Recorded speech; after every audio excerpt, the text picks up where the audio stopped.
they're back in. Awesome. Thank you so much. Hey guys. All right. And are we talking about both of them today? Yeah. Okay. Yeah.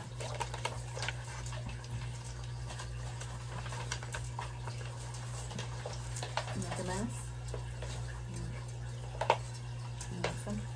So, Atlanta, you were out of Africa, lady girl. Yeah. I expected you to be older. Oh, really? Oh, Yeah. no, I'm 51. You look really, really good. Thank you. Thanks. Your pictures were beautiful. I'm like, but I know that was a while ago. Like, Oh, yeah, the one that I thought, sent you. like, Yeah. is this her daughter? No. Fabulous. Thank So, you. Very, very nice. So I'm excited that you're here. Okay, so who do you want to talk about first? Bliss. Bliss. Yeah. So this is an overview Oh, of nice. Thank you. overview of hers, and this is these are her. That's pretty much says it all. But this is her actual paperwork. It's got the blood work and all that stuff in there. Okay. So okay. So what's her birth date? Blah, blah, blah. 2019. It might be on there. It's Not in here. I think it's July 7th, 2019. Here, I'm gonna let you hang on to this for a minute. July We'll talk about things and then I'll go back to that. You think it's July 7, 2019? Yeah, July 21st, 2019. Okay. So It's at least close to. So she's about 5. Yeah. Okay. Yeah. All right, and she's spayed, right? Yeah. Okay. And yellow lab? Nope. Or lab? She is a Great Pyrenees Husky mix. Oh. Yep. And she's blonde. Don't know how. Her mom is pure white and her dad's black and white. Yeah. You've got some interesting things. I know. Got the whole wisdom panel, and she's a combination of stuff, but mostly those two, since those were her parents.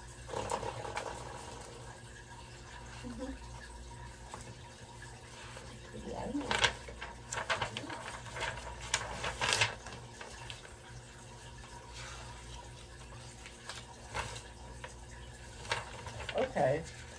So, what I definitely want to look at is the thyroid test. Yeah. Did she have a full panel? No, they only did the T4 because And she's already on med?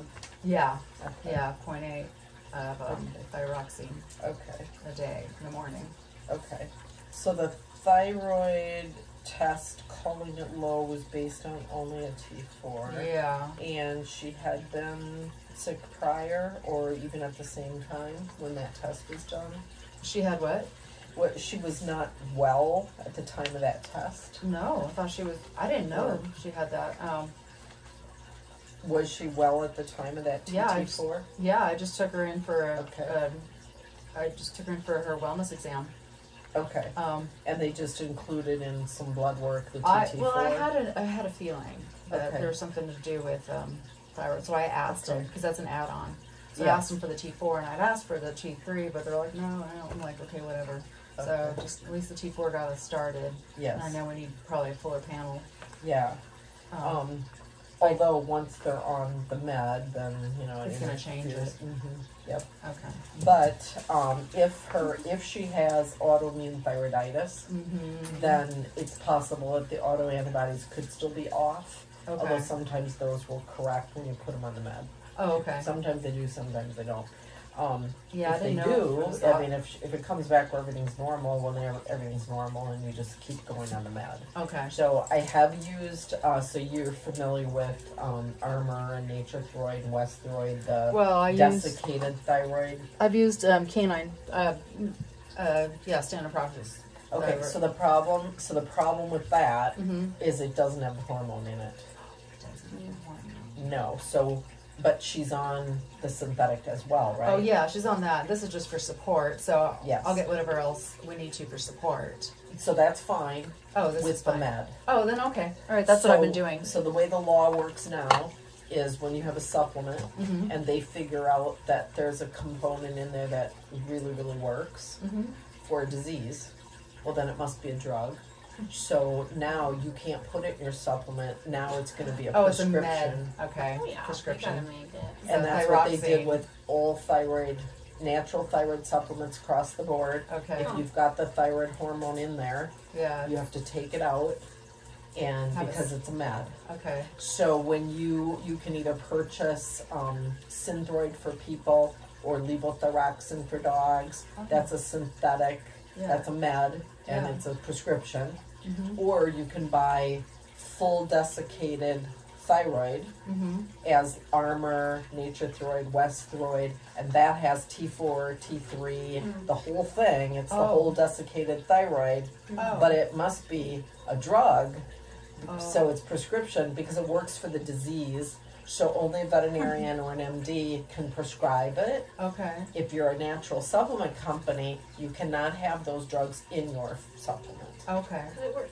So we have to get a prescription how that for works. the T3. Yeah, because we don't know about the T3. So we the don't know about T3 is Cytobin, and that's yeah, okay. that's the name. That's the name of the And we don't know if synthetic T3. And we don't know if she needs it. or We don't not. know if she needs it because what can happen is by giving them, and that's why vets won't even test because they believe, and it's kind of true, that if you push the T4, it converts to T3. So sometimes they need iodine, Yeah. so that's where kelp comes in, Okay. and that's why like a lot of these companies put a kelp version, some version of a kelp in there Okay. because it's high in iodine, and it helps with the conversion process of T4 to T3. So so it ends up helping thyroid in general. Okay. And sometimes when it's an early on thyroid issue, you can help them make them better, and it could even be linked to iodine deficiency. Okay. So there's two kinds of different thyroid diseases, hypothyroidism. Mm-hmm. So one is where you've got a low T4, T3, one or the other or both, and by supplementing that, everything gets all happy, yay, yay. Or you have autoimmune thyroiditis, where your body's destroying the thyroid, and then not only do you want to supplement the missing hormone because of the destruction, but you also ideally want to recognize, hey, this is autoimmune disease, we need to change something that's different, causing okay. that destruction. And then that's what Hashimoto's is, Yeah. In In people. people. Mm-hmm. right? Yeah. common, And dogs yeah. get autoimmune thyroiditis as well. So it's kind of the same, but we don't call it Hashimoto's. And so in dogs, vets check TT4 and they miss autoimmune. And in humans, MDs check TSH Yeah. and miss autoimmune. Autoimmune. Okay. And they insist, well, you don't need to check any of that because their method of treatment, regardless, is Oh. TT4. It doesn't matter. We don't need to know about that because the treatment's the same. Yeah. So they don't do a whole panel for humans either. Right. Yeah. Oh my gosh. Right. All right. But they should. Ever.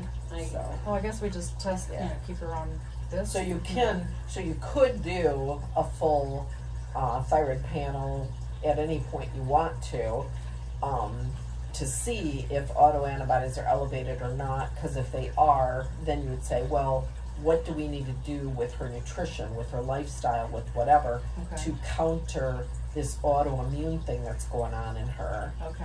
Or you get back the panel and it all looks good. You don't know if she had the autoimmune version or not Uh-huh. because having her already on the med could have already corrected It's it gonna because alter it. sometimes it does. Okay. But like with me, it hasn't mattered whether I did Synthroid, whether I did Armor, or Nature Throid, West Throid.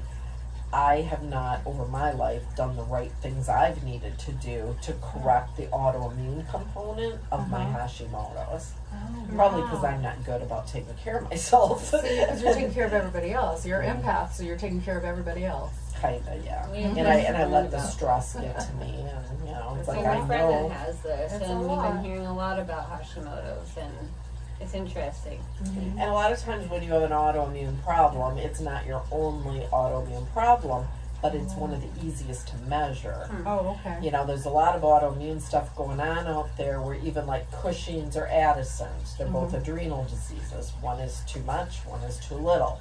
But it's believed that they're both some kind of immune-mediated or autoimmune problems, but it's more difficult to say it's autoimmune because there's currently no way to measure any autoantibodies affiliated with it, whereas with thyroid there is. Okay. So it's kind of like if you can measure that and identify it, It's just sort of a marker to say I need to work on autoimmune. Okay. So, you know, what would that mean? Well, it might mean, you know, analyzing your lifestyle stuff and going, well, ooh, I guess I could do better. I am still using an insecticide because I really don't want scorpions. Well, yeah. You know. On the front lawn for the weeds, but I mean, should we not even use that? I mean, I don't walk them near it at all. Right? Yeah. So, you know, and when you take them for a walk, you know, you try not to go on the pretty lawns. You go on the crappy lawns. I just take them on. I just take them on the sidewalk. They don't get to really smell much. Yeah. I'm like, we're walking. We're not smelling. Yeah. Which is sad because they want to check their P-mail. Yeah, I mean, some they're P-mail, or they're on Facebook. Yeah. I mean, if I know that it's not near, you know, I don't know. I try, but that's all you can do is try. Yeah. You know? And then you do all the different, you know, detox measures the best you can. Yeah, I've done milk thistle before. I just didn't. I forgot that was detox day. Yeah, I have done that. I should probably do that for all of them right now. I've got 3. Yeah. But her other thing was the pancreatitis, but it didn't show up this time around.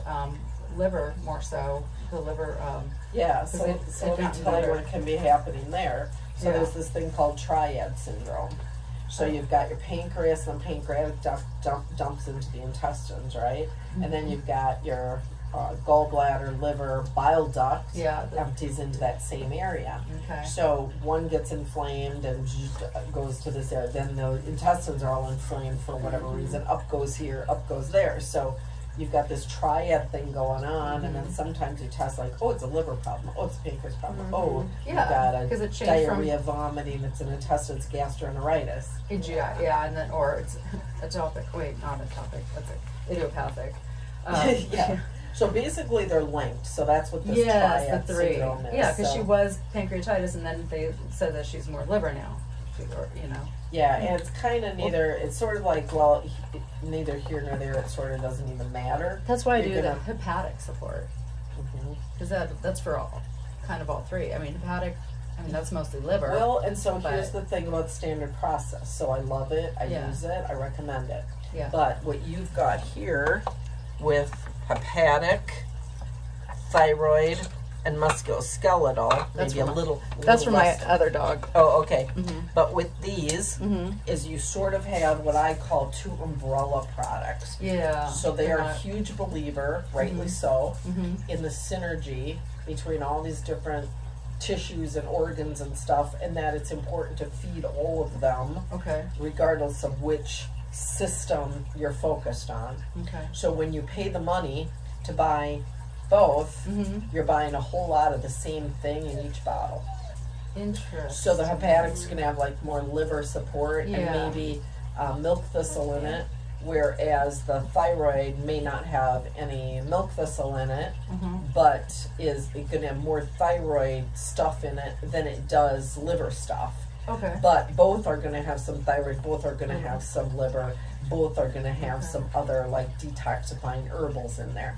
So the way I use, and maybe this is more art than science, but the way I use that company's line of products is if I'm going to pick a canine or feline veterinary formula, I'm going to pick one for some general umbrella support of that individual, and then I'm going to pull from the human line and pinpoint with the rifle kidney.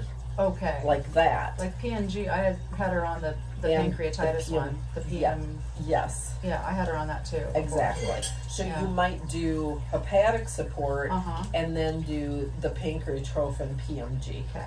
And maybe Zypan. Okay. Okay. Yep. Or maybe you do canine enteric support and then you pick from the human line Livaplex. Oh, okay. The liver plaques. Right? Yeah, so, and I'm not even being that specific yet, but I'm kind of teaching you examples, you know, of how to use. So do you have a standard process account of your own? No, I just order it either off the line or on Amazon. So is it better to do it through an account? Yeah, so if you want, you can. I can give you a code. You can write it Yeah, down I think you sent me. Yeah, so I can sign up. Yeah, so you can sign up, use my code. Okay. Yes, I get credit for that. Thank you. But that's good. Yeah. But that's good. Yeah. For good for me. It is. Yeah. But it's also better for you because Standard Process is a company that's super strict about trying not to let their products be out there on Amazon and stuff. Whereas some companies purposely do put their products out there, which then it's safe. Like then if they're doing it, it's okay. If somebody else is doing it, then you got to worry about them diluting it and or how long it's been sitting there and stuff like that too. That's literally on every kind of product that you'd be surprised, from hair products to perfumes to animal things, you name it. The food that you don't third know where. party, they just separate it. They deliver. They know how to repackage it and deliver it, and you think you're paying full price for a. Oh my god! Not even the product. Exactly. Yep. It's crazy. Yeah. That's so sad. That's freaky. I didn't know that it's Carson that taught bad. me that. Oh, did she? Yeah. So what's nice about some of the companies though that will do an account like that and direct ship to you and stuff is great for me because I'm not exactly on the beaten path of everybody and I see people all over, so that way you don't have to come running out here. Yeah, I'll just order it and then it's still on your account. Okay, good. Yep. That's good. Yeah. Okay, all right, so let me think about this again for a second here. Do you want to see her blood work? Yeah, yep. Okay, so what I'm going to tell you, can I write on this? Yeah. Okay. Well, it's for you So I don't keep paper. Oh, then. So I'll write the notes on my sheet here that I'm going to need going forward. Got it. But what I tell everybody to do is start creating 3 documents. Okay. One is a journal, and what I mean by a journal is if she throws up. Yeah. And then you go, okay, what did we feed her within the past 6 to 24 hours? Okay. Is it raining outside? Did we just have a party? Weather. Okay. So you might think about, what's maybe a little bit different than the norm, and then you skip a meal, and maybe you give her some little bland thing to eat next time or whatever. Right. It's like, okay, now she's fine, good. So you kind of forget about it. You don't stress over that. Then 3 weeks later, she has diarrhea. So now you go to your journal, you write the date, you write diarrhea. It was watery, or it was pudding. I always take a picture. Or whatever. I have lots of pictures. There you go. Yep. Okay. Yeah. And then you go, okay, what was the weather like? What did we feed her? Yeah. What kind of did treats? we go for a walk and she drank out of the lake? Okay. And then you note that, and then you kind of fix her up a little bit, and then you move on. And then a month later, you start going, I gotta look back at my journal because it seems like she's been vomiting a lot. Then and you're like, oh yeah, look, in the last month she's vomited 10 times, whereas the month before it was only twice. Oh, wow. And every time she vomited, we gave her this one treat.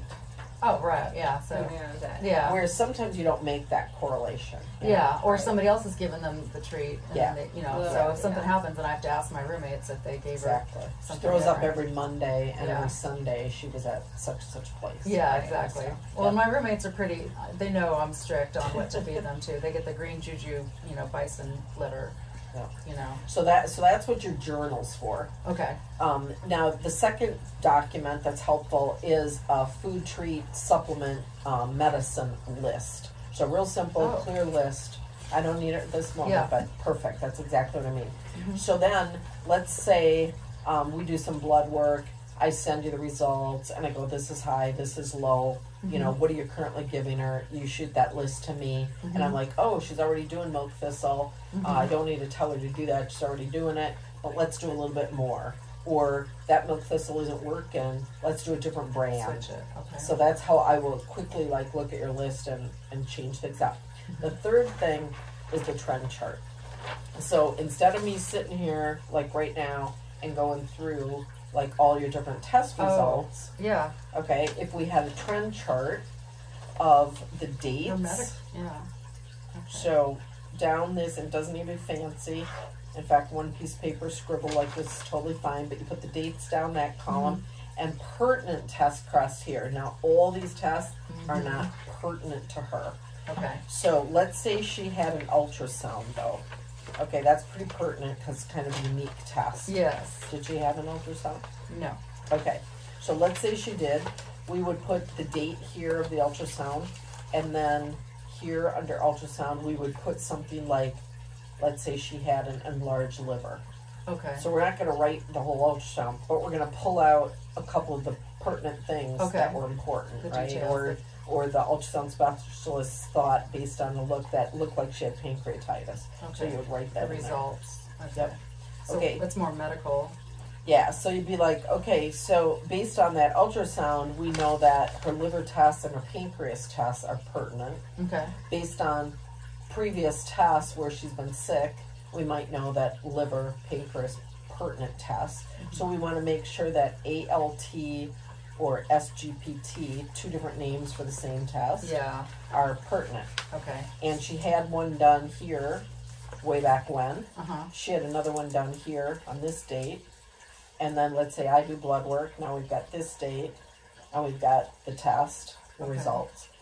So if way back when you had blood work done, it's like, oh, it's normal. Okay. But you weren't tracking anything. If you were, tracking, you might notice this trend is going up. Okay. Even though they're normal. So some of her But you're pertinent watching tests it, might be normal tests. Yeah. Or maybe now they're normal. You're still going to put a normal one on your chart. Okay. And you'll definitely put abnormal ones on your chart. Yes. And so we're going to have this list. Now the other one that's liver related is the elk phos. Oh, yeah. Okay. Okay, and it's Phosphor, also yeah. called ALP. It's called SAP. And I think that's what I wrote on that page too. That, Yeah, what she went. Yep, so that's this one right here. Okay. So it was, on this date, it was 16, which is actually low. So, and it got circled here by you or somebody. We're really, honestly, not at all worried about it when it's low. So that's one we're worried about when it's high. Oh, okay. Now, you'd still include it on your trend chart, not because we're worried about it, but because we're happy that it's actually low. Cholesterol being high, good to have that on this trend chart. And creatinine, even a slight elevation, important to be on here. Now, because creatinine is kidney related, now the other kidney tests become pertinent. Oh. Okay, so BUN. Okay. Right? Yeah. And if it's IDEX Lab, they run an SDMA. Oh. Does that sound familiar? I guess so. So this lab probably know SDMA. I think they did they did in-house, but they sent out her pancreatitis test to IDEX that we're waiting for. Okay. Because I asked for the values instead of just, the yes or no that she's got it or not. Okay. Yeah. And pancreatitis tests are very inaccurate. Okay. Still okay to consider, but just keep in mind that they're very inaccurate. They just say IG, The they're just going to say TT4 you want to track. TT4, okay.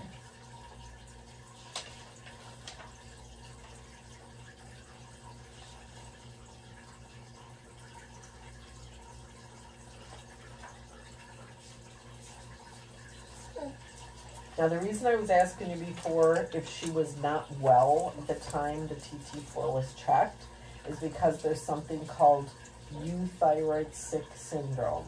Oh. So you can have a low TT4 and a completely normal thyroid where the TT4 is low because of a different concurrent illness. Oh.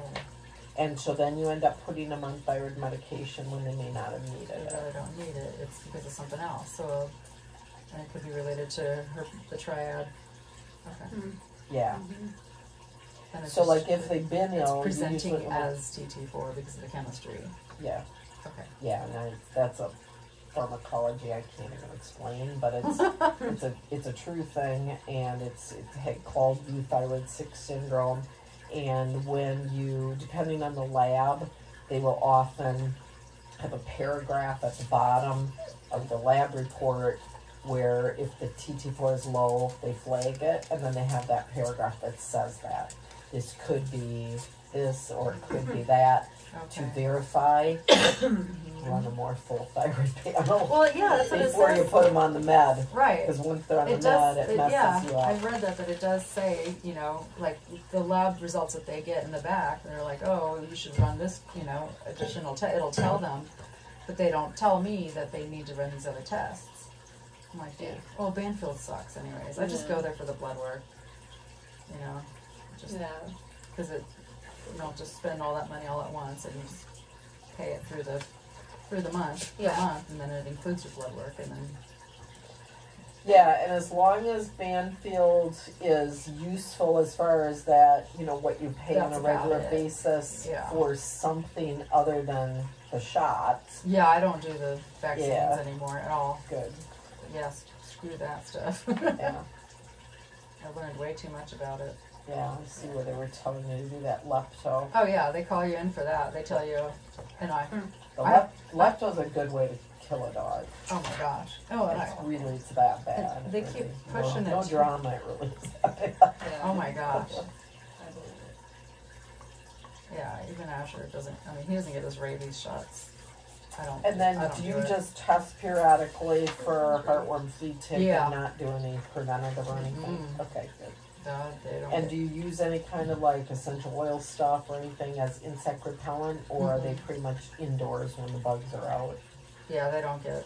Okay. Yeah, there's. Question on that, is apple cider vinegar good for parasite reflect, you know, in small... Are you talking about oral or putting it on So them? it's part of the pure positivity powder. It's one of the ingredients. It's a proprietary blend, so it's not overly too much of anything, and it's slightly dehydrated.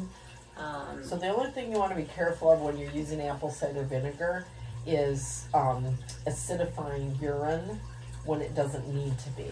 Mhm. So there's a lot apple cider vinegar. There's a lot of things out there. Those products that are to prevent staining of the lawn. You know how the urine stains the lawn and stuff. Yeah. And the way they're manipulating the dog's urine Yeah. so that it doesn't stain Mhm. is because urine that is either too acidic or too alkaline burns the grass. Okay. So if you have a dog that has normal urine, a pH of around 6 or 6.2 to 6.8 is kind of ideal, and you do something nutritionally with apple cider vinegar, or for that matter, too much of a certain veggie. Mhm. So I Right. have on my poster over there a whole list of veggies that will either acidify or alkalinize the urine. Oh, So there might be okay. times when you want to do that on purpose, like you've got crystals. So you have struvite crystals you want to acidify to make them go away. Okay. You've got calcium oxalate crystals you want to alkalinize to make them go away. So you will often use products that have things in, like apple cider vinegar even, to drive the pH. Okay. Well, if you don't need that pH moved, and now you move it, you could create crystals. Oh, okay. So you have to be careful about, Giving it to them if we don't know. yeah, so apple cider vinegar can be very healthy and useful for different reasons, but not if And you, it's a very minute, it's not even a big portion. yeah. And in the mass. So making so of the it, question so. is if it's minute and is it even doing anything then? I'm curious if we're trying to figure out how to test it, because whether it would have to do it through a dog or if we can actually just test the powder and know, because Well, for testing to see if it's doing anything to urinary pH, that's easy. okay. So if you're into some kind of testing of a product, Mhm. first you want to maybe take an individual or a group of individuals and test their urines with urine pH test strips, which Oh. you can get on Amazon, Yeah. before you use your powder, and see where they're at, and do a little math and do some averages. Not real perfect science, I'm sure, but it might be all you need to be useful. And then put them all on your product, and then Yeah. retest them all and see. Yeah. Now, urine pH will change over the course of a day Right. in any one individual. Oh. So everybody gets a normal postprandial alkaline tide after they eat. Everybody. Oh. Okay, that's why herbivores, rabbits, horses, cows graze, and they have an alkaline urine all the time, and their urine is crystalline all the time, and they pass it just fine. Yeah. Carnivores Agreed. catch a prey Uh-huh. and they get an alkaline tide after they eat. Crystals form, the pH goes up and crystals form, but they go back into solution when they stop eating. Now, if you let them graze on kibble all day, those are the ones, especially cats. You've got these 2-year-old cats that are eating dry food that's out all day. Yeah. People are saying, well, but he regulates himself, he's not overweight. Well, that's not the concern. The concern is he's grazing, his pH is up all day, the crystals form and they never go away. Oh, So they right. start coalescing into grit. That's how you Ugh. make like rock candy. Oh, And yeah, so they get that's how it stones. does the stones. That's the Okay. reason why all these cats are The getting the cats are stones. hurting the worst. It's crazy. So Yeah. food matters, and even the frequency of eating matters. Okay. And so if you're checking those urine pHs at all one time on all these dogs for your pre-study, and then you're checking them all at different, like after you're gonna, so you Yeah. gotta have some awareness of that kind of stuff and the way you're Is checking. there like a but stool sample too, or something where you can get the full nutritional, like know that they're getting what they're getting out of the meat and say that powder or whatever, whatever supplement you're giving them? Is there a way of doing that, or does it have to be blood test? Yeah, so these are fun, great things to ask and talk about. Super complicated. I'll give you a I quick bet. example of why testing food, cute. testing blood, testing stool, testing hair is all so difficult to assess. Is what I'm putting in balanced, and is it working? Right. Is what, and one of the reasons why that's also complicated. So here's an example. Let's say you don't have enough kids. So this is common, especially people that are home preparing. So they don't have enough calcium in the diet. They're like, well, I'm just going to cook the food, and they're cooking the meat and the vegetables. I'm just going to mix this and feed them what I eat. And they do blood work, and the vet says, oh, the blood work's all good. And, oh, did you check calcium? Yep, calcium's all good. Well, the individual will pull calcium out of the bone to keep it normal in the blood because it's out more of their own bones. out of their own bone. Ooh. So if it's too low in the diet, they will pull it out of their own Oh, bone. take a break.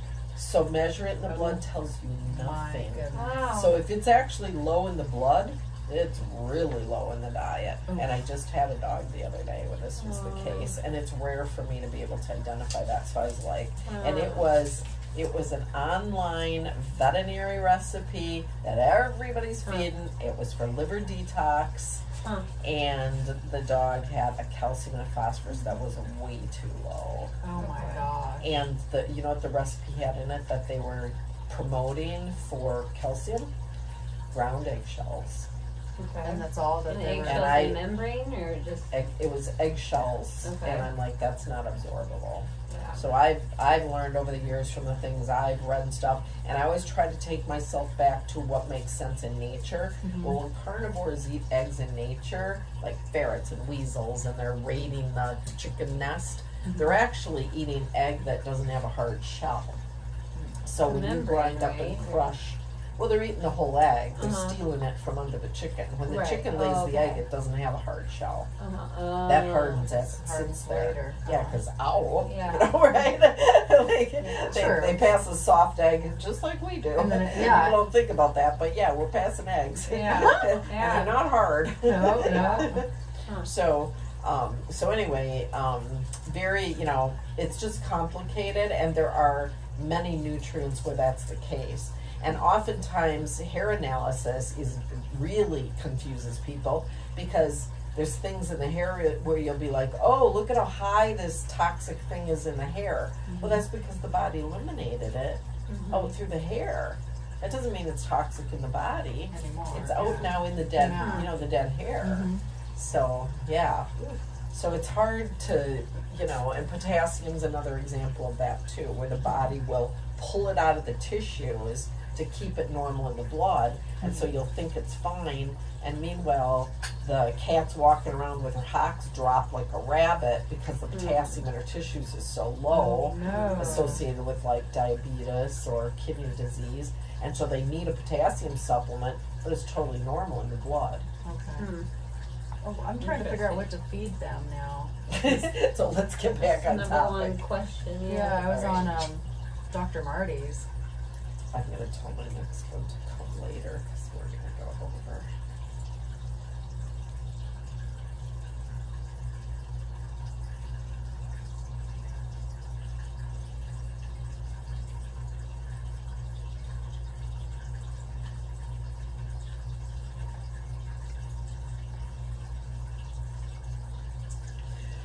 Okay, so so Dr. Marty's in general is really good. I think he has pea protein in there, which isn't the greatest. Right. And as filler. Well, it contributes to the measurement of percent protein, but it's not a complete protein like meat is. And then the other thing I think he has in there is sweet potato, which is a sugar. So, like, you know, sweet potato is better than white potato, but green beans are better than sweet potatoes. You know, so like everything's relative. Okay. When you are shipping a diet like that, his food is a huge step up the ladder, but you have to do things to make it somehow affordable. And if he's trying to sort of compete with other freeze-dried diets, like let's say small batch. Yeah. I have a bag in here that's out there. But, or especially if you're offering things like everybody wants free shipping, you know, I don't want to pay for shipping. Well, you're paying for it somehow, you know. So if he can help keep his cost down of a product by putting in sweet potato or something like that. Fillers, more fillers. Yeah. So I applaud, you know, the educational information that he's getting out there and the fact that his food can reach a lot of people that might not have access, let's say, to local sources of good stuff. But I think that small batch freeze-dried is better than his. Okay. And, you know, you can get that locally. So you can get that from me, you can get that from some other place like me. Cool. You can also get that online, just like his food. Like you could probably get that, I think, on Chewy.com even. Yeah. Now, that's their freeze-dried version if you're trying to compare that food to his food. Freeze-dried is way more expensive than frozen. Oh, it is? Yes. So let me show you this quick. So this visit is a lot about education. Yeah.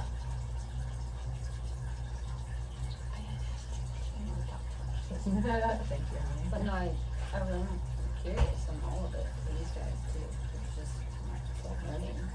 So I like Dr. Marty's and small batch versus Farmer's Dog. Oh, yeah, Okay. that has a lot of carbs in it. It has some, and it has synthetics in it. Vitamins. Okay, a lot of the foods out there that say, you know, formulated by a veterinarian or formulated by a veterinary nutritionist, that's all going to have synthetics in. Yeah. So Dr. Murdy, he knows his stuff. Yeah. You know, but still he has those couple of things. Okay, so feel these 2 bags. Oh, yeah. Yeah, that's the freeze-dried. Okay, so they look identical, right? Yeah. But so this light bag here, 14 ounces, is freeze-dried. This is 3 pounds of frozen meat. And it's real stuff. Okay. Well, they're both real and they're both raw. Okay? They took this and they put it through a process to take the moisture out. That's all they did. And made freeze-dried. To make it this easier. bag Okay. and this bag have the exact same amount of protein. Oh. The exact same amount of calories. This little bag is $10 more than this bag. Oh. Wow. But it's the exact same amount of food. Yeah. Okay? This has the original animal moisture in it. If you rehydrate this and add water, well, that's not the original animal moisture. No. So if I had to say, like, well, which one's better? This one's better. Okay. And it's cheaper than this. Okay. But it can be a pain in the butt for some people because it's frozen. So you gotta have a freezer to be able to put it in. You have to thaw it out. You don't want to feed it cold. No. Okay. Prey is raw, but it's not cold, right? Right. So you shouldn't feed it cold. And you don't want to microwave it because that's not good. Absolutely. Put it So in hot water if you need to. you could, or you can add something hot to it, which is what I do because I'm always in a hurry. So you can add, hot pumpkin, hot water, hot bone broth, hot blended veggie. What about goat's milk or the Or you could OC raw? Yeah. You can do that, except for you're not going to be heating that because you'll ruin it. Okay. Yeah. So usually I do goat milk separate as a snack. Okay. And you can leave it sit out in the sun even and get warm because the fermented goat milks get safer as they get warmer because the good bacteria grows. So they'll actually even do more to crowd out bad bacteria when they sit for a little It while. adds as probiotics Yeah. and everything. Now the other thing that's interesting, why these are good teaching tools to look at, as I just told you, that the protein and the calories are the same, but look at the analysis on the back. Body weight. Compare the protein on both of these. So which one has more protein in it? 55% in here. 55.3, and this one's crude code 16.2. A So, lot more. well, is there? This says 16.2, and that one says 55.3. Okay, so is there more protein in the other one? I just told you they're the Yeah. same. Imagine, yeah. Because that time. Why would they say, oh, it's percentage, well, this is a lot less. It's percent. So look at the It's a lot moisture less. content. Yeah. 73.4, and that one has 4.4. Right? Yeah. Okay, so when you have 100% of something here, right? Yeah. Okay, but if a huge percentage of that is moisture, then it's going to seem like the percent of something else is low. If you take the moisture out, Comparatively, okay. now comparatively, it's going to seem now that other thing is a higher percent because Okay. now the moisture is a low percent. Okay, but milligram wise, it's the same. Okay, of so it makes protein. it more equal. Yeah, and then It's it says they're how totally many equal protein. body weight. So it's very misleading, and that's why when a vet tells you, like, you have a kidney issue and you need to go out and find a food that's low protein, or let's say you have a pancreas issue and they say you got to feed a low fat food. Yeah, that's right. what they say. Okay, look at the fat content. 55.9. 30. Oh, yeah. So which one has less fat in it? This one does. Is that true? Um, Well, how could that be true when all they did to go this to this is they took the water out? Then which one has more fat? Moisture, there's a lot This one more has- here. It's the same. Oh, it is the same. Okay. Okay, because it's reported to you as a percentage, and you cannot compare apples to apples because of the moisture. Two different things, yeah. Okay. Right? It's apples and oranges, yeah. Yeah. So when you're trying to compare a kibble diet to this food, Yeah. and you're trying to you're trying to talk with a vet about, well, which one of these, the dry kibble or this food, has more or less fat, Yeah. you can't even compare the Yeah, two they're just because different. one has no moisture and the other one has a ton of moisture. Okay. Either Okay. way, this one's so much better. So I guess knowing ingredient wise, and that would be like red flag, and I guess would The be ingredients are exactly the really same in really both of same. those bags. Yeah. There's only one difference between those two. They took the moisture out to make that. Yeah. So this is a complete food, so They both are. they both are. I don't have to, so I wouldn't have to add anything, but for their situations, I would add.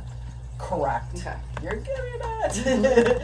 Yes, but they're totally complete. There's even veggies in there. Okay. But the reason you would be adding is because of their issues. Okay. Okay, so when you have a kidney issue or a liver issue, you need to create what's called the nitrogen trap. Okay. So, I don't think, so I think I sent you my basic handout. Now that I know kind of what we need to address. You just got those basic ones, right? Yeah. Which was my raw frequently asked questions, my detox soak, the questionnaire, which you got there, link to my tighter blog article, and then I'm also going to send you my liver handout. I'm going to send you my pancreas. You sent me the pancreas already? Oh, I did? Yeah. Oh, good. I've been reading it. Okay, but I didn't send you a liver thing, did I? No, you Okay. sent me kidney. Okay. Because that's what Oh, I I thought. sent you kidney. That's because I thought that was for the, I don't know. I got confused what the doctor says, so I thought it was kidney. Yeah, so. Okay, I've well, got we didn't look at this. sunshine yet. Yeah, No, we okay. will, but that's, yeah. Yeah, so You so sent me the liver, pancreas, so yeah. good, yeah. So And liver and kidney are Okay. going to be very similar in what you need to do with these kinds of diets Okay. in order to be successful with these diets versus going with a vet prescription diet, Okay. because their premise is, low protein, Okay, yeah. because high protein can elevate the BUN. Mm-hmm. Our premise is quality, good protein, but there's still nitrogenous waste. That's what BUN is. Oh, right. Blood urea nitrogen. Oh. Okay, so that nitrogen, when that builds up in their bloodstream, is what makes them feel nauseous and causes vomiting and causes them to associate a sick feeling with their food. So then they don't want that food again. So they become a picky eater. They're not really a picky eater. It's just they associate nausea with every food. And so you need to create the nitrogen trap with the blended leafy greens and probiotics. And that's what grabs the nitrogen, takes it out of the poo, so it doesn't go into the bloodstream, to the liver, to the kidneys, and be a problem. So with kidney issue, you get the higher BUN, and the other thing that contributes to that is dehydration. And with liver, you often get ammonia, NH4, so there's your N again, your nitrogen, which is brain foggy, hepatic encephalopathy. Oh, maybe that's my problem. Never know. Okay. And then the reason also why all these dark leafy green, blended veggies, vibrant color stuff is so useful is the antioxidant. Okay. Oh, yeah. And so no matter what condition you come in the door with and that we're talking about, we always start talking about cancer. Because in the end, what's getting everybody is cancer. 1 out of 2 now. So even if you're worried at this time about liver, kidney, pancreas, whatever, it's probably going to be some chronic inflammatory process, maybe associated with liver, pancreas, kidney, but it's going to end up being cancer.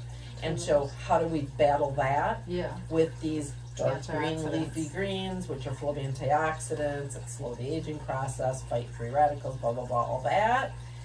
And the idea of healthy greens, not starches, because starches are sugar, and sugar fuels cancer. So that's where the whole keto thing comes in. Keto diet. Okay. So keto diet is kind of like, these diets are like paleo. Okay. So high protein, moderate fat, no carb, low carb. Keto is high fat, moderate protein, no carb, low carb kind of a thing. So you can take a paleo diet and basically turn it into a keto diet just by adding quality good fat.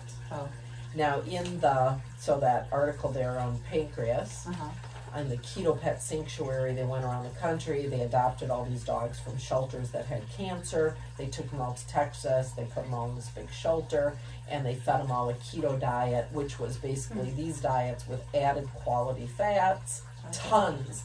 Like so much fat that they didn't even want to eat the diet. And they pushed fat with avocado, olive oil, mayonnaise, like all these fatty things, because they had to push them into keto so that their body would start burning fat. Into ketosis, Yes, because the healthy cells can convert and use fats as their fuel, but cancer cells can't do that. So cancer cells need fuel too, but they need sugar. So the body is fixing itself. So it burns the fat, and the cancer cells starve because you're not giving them any sugar. And what was super side interesting was that all these dogs on all this high fat, which fat causes pancreatitis, right? There's good fats.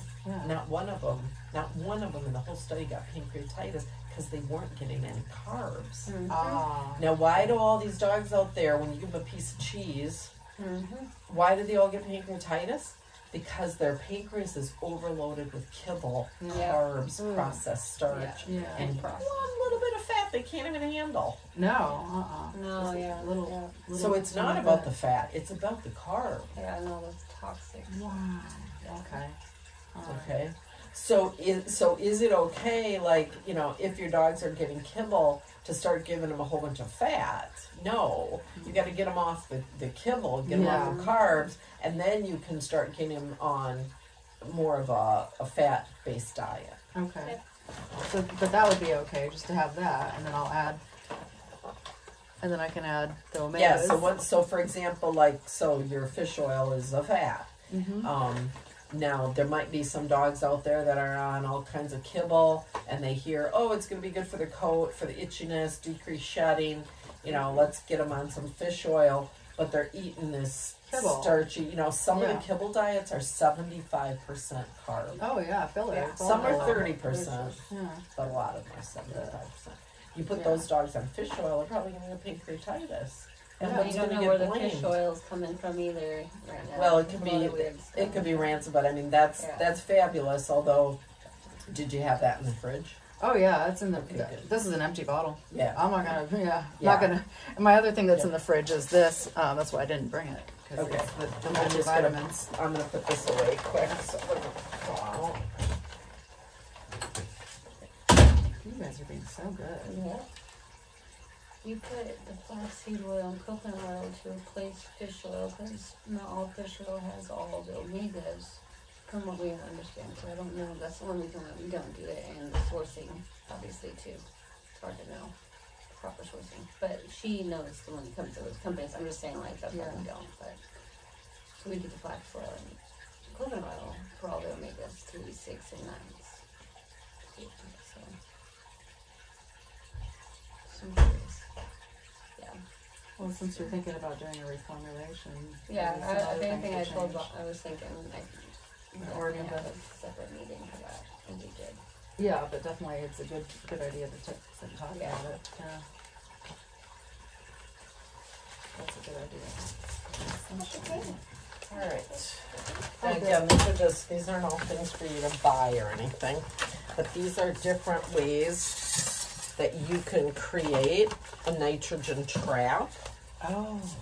So there's convenience products, and then there's ways for you to do this stuff with your own stuff from home. So like that raw frequently asked questions handout that I sent you. That handout even talks about sauerkraut, for example. So Okay. sauerkraut is full of like billions of probiotics. So when we talk about probiotics needing to be a part of the nitrogen trap, you can buy a capsule or a syringe of probiotic, and that's going to have laboratory derived, maybe 9 strains, you know, something like that. When you give them some sauerkraut juice or a teaspoon or a tablespoon of sauerkraut, that has billions of probiotic in it. Okay. The other thing that is loaded with probiotic is microgreens, sprouts. Oh, right. Right? Okay. Things that you can also do on your own. Otherwise, here's a supplement that I consider one of the best supplements on the planet. So this is sprouted seeds. So, That's Oh, yeah, I'm that's familiar with carnivore. carnivore, yeah. yep. So, So if you look at the back of the bag, take a picture of that. yeah, Oh, yeah.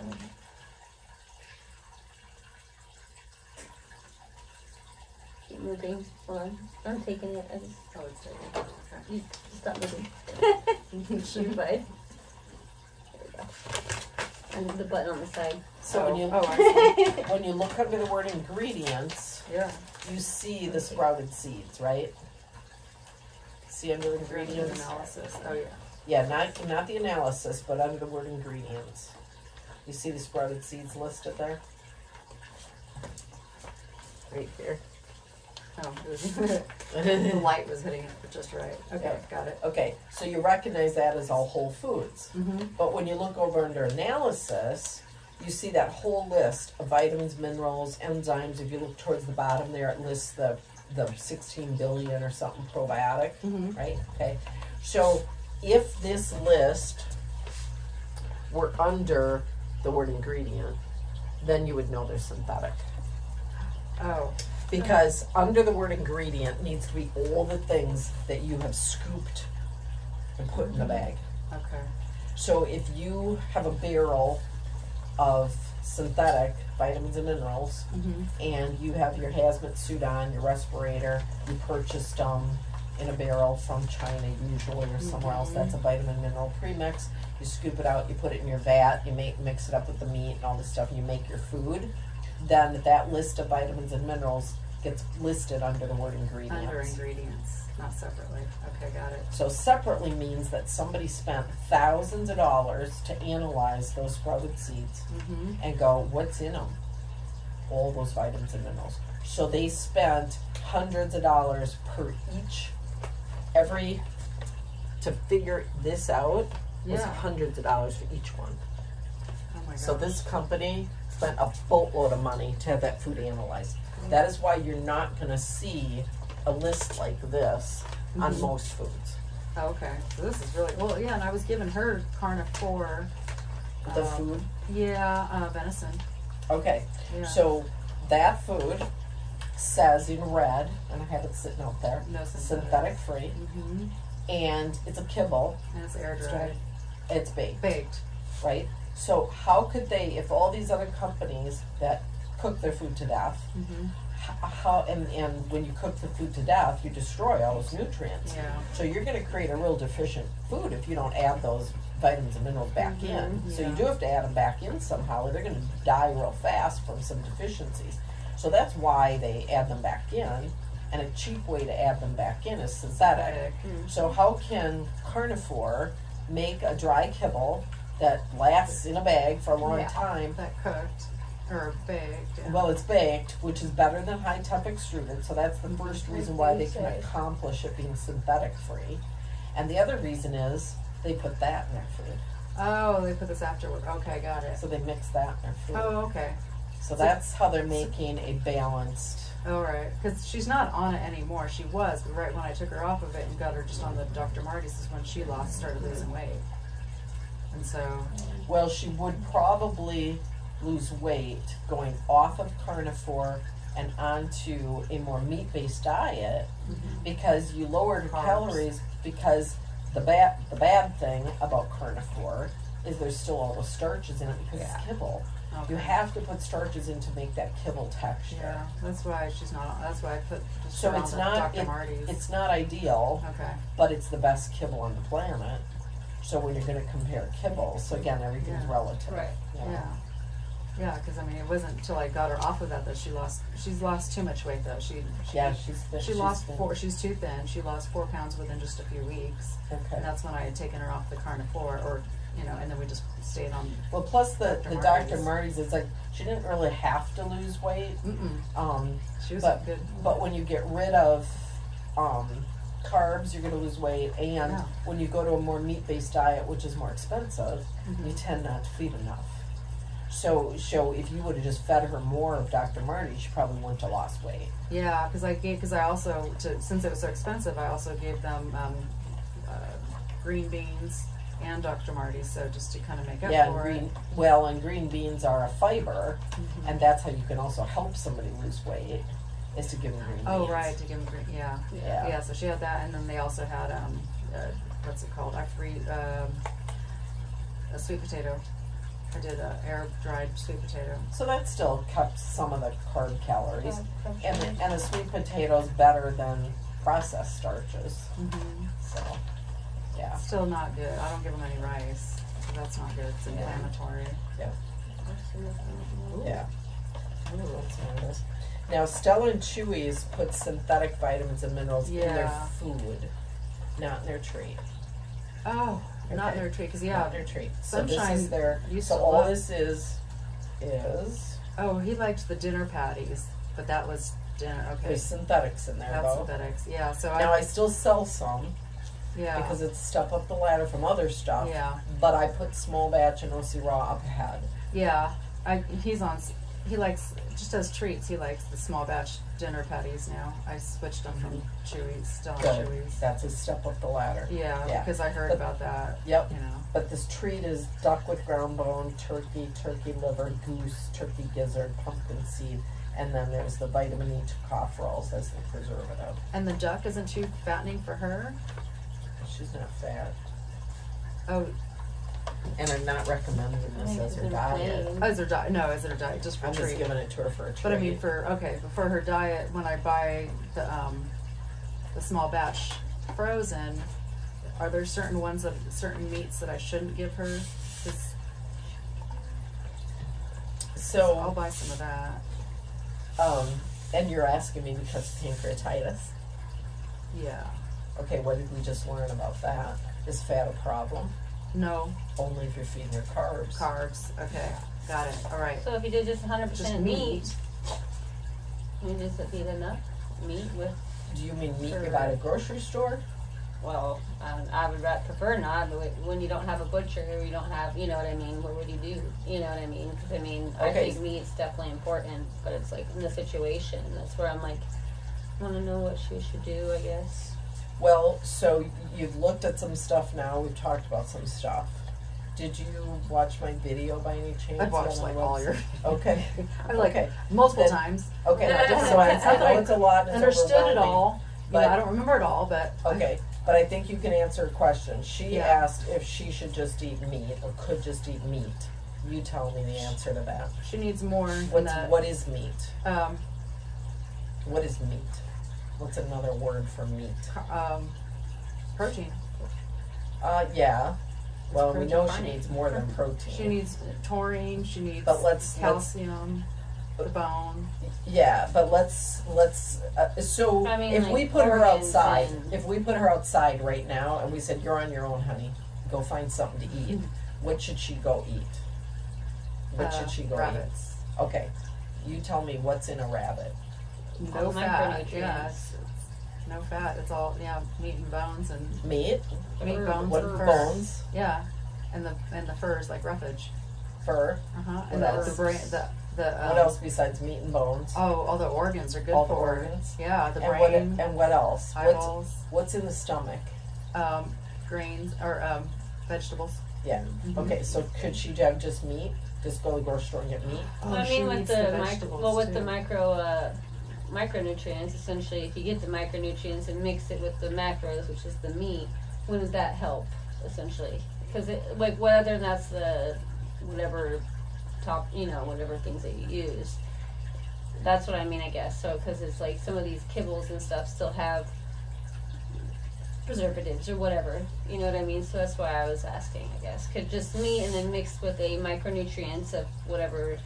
I personally use the Pure Positivity, but that's why I'm asking for her sake too, because I'm curious. It's like, So She's on that too. So what I suggest for this carnivore is Yeah. a fresh species appropriate diet that has the major components in it that are in a prey. So you either let her go out and catch a rabbit, or you go to rodentpro.com and you buy a rabbit or a rat or a chick, or you go out here or another store or online and you buy rabbit Yeah. or chicken or beef where they've ground it all up, And they need it and all. now you got the whole thing. Yeah, they need the bones. Instead of they need the going to a chemist Mhm. that has analyzed it and tried to take the out, processor, what's in bone. Well, there's calcium, there's Yeah. phosphorus. Let's put a pinch of calcium and some Magnesium. phosphorus in here. Here's your micronutrients. Let's put a little sodium chloride. Yeah. Okay, that's how a chemist might make a meal. Okay. Or you can grind up their prey and make Right. their food that way. So yeah, it has to be all of it. So they need the bones, they need the liver, the organs. all the organs, and whatever's in the stomach contents. They need all of it. Yeah. And okay, and this one's just for. These are just for the antioxidants, so you can't just get meat and then add this to it. So you could. So let's say you didn't want to buy commercial food and you want to home prepare. And I'm very specific to using the word home prepare, not home cook. Okay? You don't want to home cook Because it takes the the nutrients meat. out. Yeah.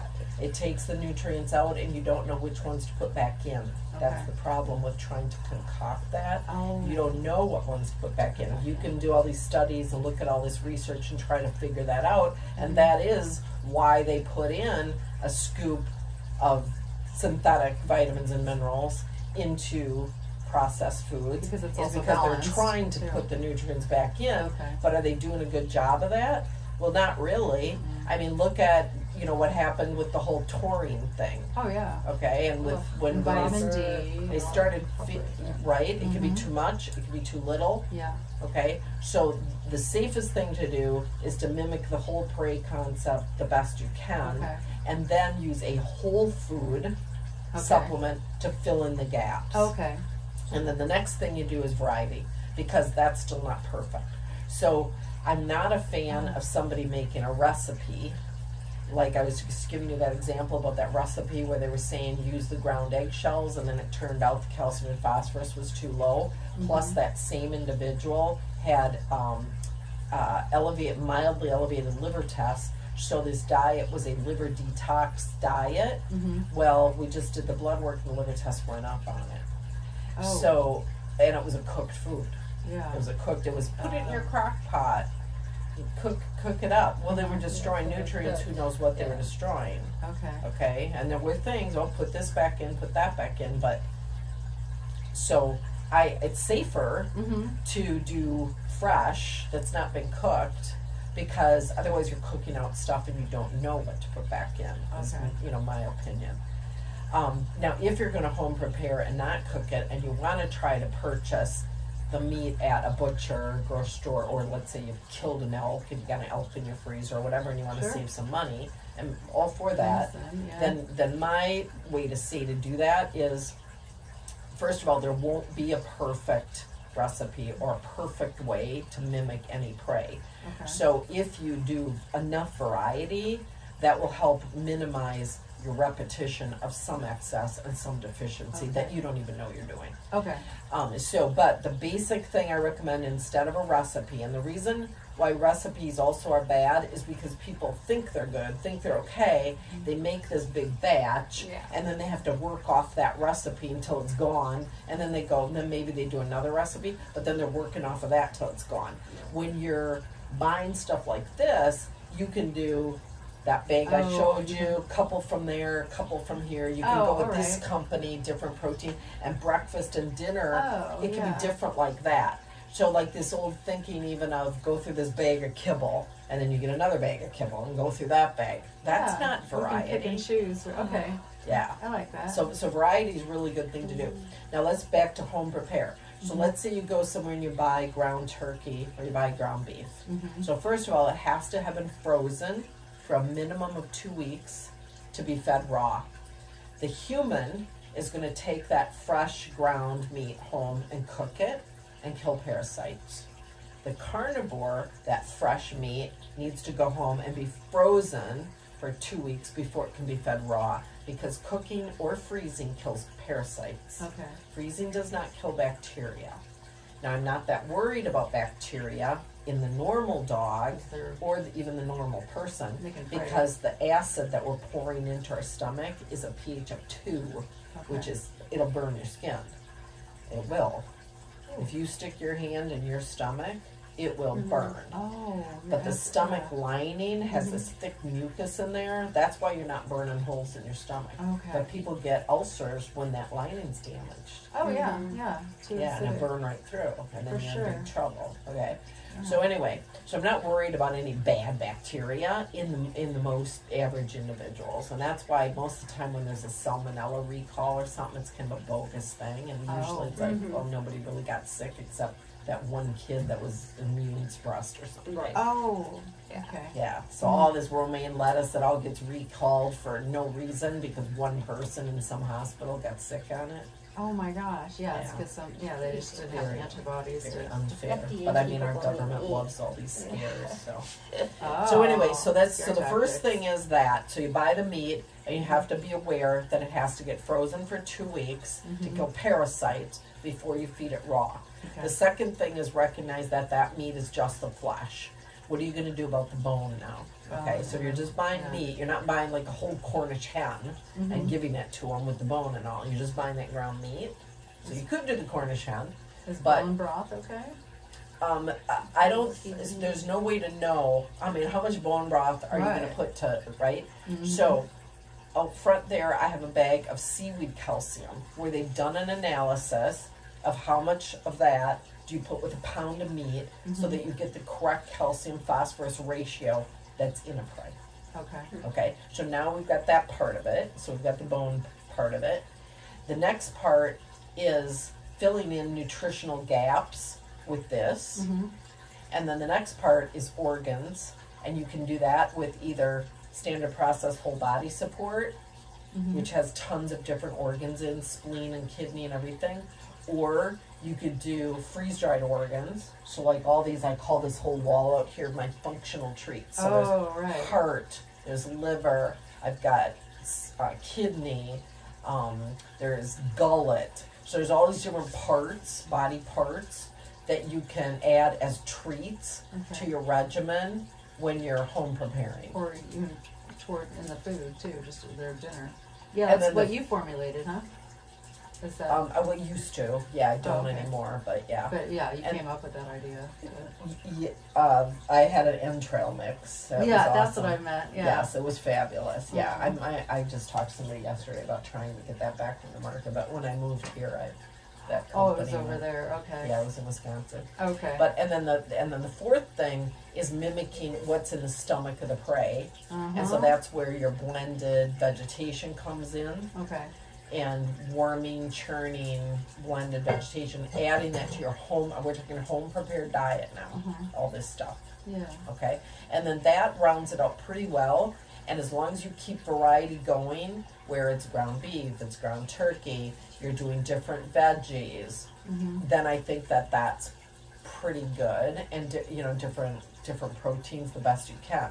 But when you're home preparing, you're often limited with the number of proteins that you have access to, or that whole bone thing becomes difficult because like the big animals like beef and elk, it's like you're not grinding the bone because you don't have a grinder that big, right? Yeah. And when they eat a marrow bone, they don't eat the bone. They just chew on it. They're not getting enough calcium. Now when you give them a Cornish hen, or you give a little dog a whole quail. Oh, yeah. Well, now they're getting the right proportions. They're getting the whole bone. They eat the whole thing. Okay. And then that's more of a balanced diet. So, who wants to do all that? Not many people. Right. So thank God there are manufacturers that'll take all that and just grind it all up and put it in a cute little slider or a patty and vacuum seal it. And you can just pop it out, put it in the dish, add a little hot water, and you're good to go. So much easier. Right? Yeah. But you pay for that convenience. Okay? So for people that want to try to save some money and they've got an elk in the freezer, then I just told you how to do it. Yeah. For people that want to, come in a store like this, there you go. Got it all. I got freezers up the wazoo. Yeah. For people that need to get stuff online and have stuff shipped, well, then maybe they need to do that freeze-dried version that you were just looking at. Oh, right. And then you're paying more for that, but it's more convenient. And if you live in Timbuktu and nobody's around and you have to have food shipped to you and you want to do this kind of stuff, then maybe you go with freeze-dried, you add your water, and boom, there you go. Yeah. And then when you got your issues, and you got your liver, your pancreas, whatever, then that's where adding all this other stuff starts coming in. And when you change things up, you add the gastor elm, so it coats their... Yeah, so, so slippery elm is always a great go-to for any kind of GI upset. Because that's from Dr. Jodie's. The dandelion root, especially for liver. The marshmallow is good for respiratory, kidney, gut. The milk thistle, all over general good. Gastor elm's been around forever. This is a perfectly fine go-to. I have my own way of doing this with different companies and different manufacturers that I've come to know and trust in their ability to source and harvest correctly and all those kinds of things. So I don't use this specifically. I rely a lot on Greg Tilford, who wrote the book Herbs for Pets, which has been around for 40 years. This beautiful book. You would probably love it. So his product line is, he's in Cave Creek. He's world renowned, so he's local and world renowned, which is kind of cool. He was voted Teacher of the Year by the Hosted Vet Association. I know him personally, so I trust his whole line and his ability to source and all of that. So he has all kinds of tinctures for different problems. They're all glycerin extract, not alcohol. but he's the one that makes the seaweed calcium if you're going to home prepare. Oh, got it. Okay. Okay. He also makes a powder called Colon Rescue, which is my go-to for slippery elm. Okay. And he makes a milk thistle that's pure that I trust 100% for liver. Okay. So I'm not saying this is wrong at all. I'm just saying that I have my own protocols. Yeah, which so you like, so I'm just sharing that with you. That's the essentials. This body cleanse is kind of like SCFT. So you probably know SCFT. So that's used, a lot of people use that for cancer. You buy a big jug of SCFT, it's ESSIAC. This has the same herbs in it that SCFT does. So very, very potent liver cleansing, and is often used for cancer. Okay. So when you have a liver issue that is where you're really worried about the hepatic encephalopathy and the ammonia buildup and seizures and dementia and that kind of stuff, this really helps things move through. Oh, wow. Okay. So instead of, a lot of times with that end-stage liver stuff, you end up reaching for lactulose, which is laxative. That's helping the toxins get out. Oh, yeah. Draining the, I've used this instead of that. Oh, wow. And had it work. It was my own dog, in fact. Okay. Yeah, so that's what that's about. This is his milk thistle. Oh, so if the liver issue is actually more of a gallbladder issue, and the bile, like if you do an ultrasound and they'll either call it gallbladder sludge or inspissated bile, things like that, then bile salts. So the sort of drug name one, which is bovine bile salts, is ursodiol. This is the standard process version, Colical. So this is all liver, gallbladder related stuff that might come into play as we move through this process. Okay. This is their cruciferous complete. So this is basically concentrated Brussels sprouts. Oh, yeah, okay. So when we start talking about the liver and liver functioning and liver detox and what do we want to do preventatively, even in a healthy individual that lives in this world. Yeah, right. Yeah. Or somebody that is having problems, we need to work on all these liver detox pathways, which are complicated and difficult to address. One of the pathways, it's actually kind of exterior to the cell, is the milk thistle. That's been, everybody knows about it, milk thistle and liver and mushroom toxicity, reach for milk thistle and stuff like that. Oh, right. Okay. Yeah. So another pathway is the methylation pathway. Oh, yeah. And we know that cruciferous vegetables cause methane gas. Yeah. Right? Yeah. Broccoli and, asparagus and kale and all of that, all the stinky. Right? Okay. So the cruciferous vegetables can be an important green part of your nitrogen trap and part of your helping the liver detox pathway. Is that better? Is that better than this? So this is it's different. That's because that's more to help direct certain things, and this is for more general. Yeah.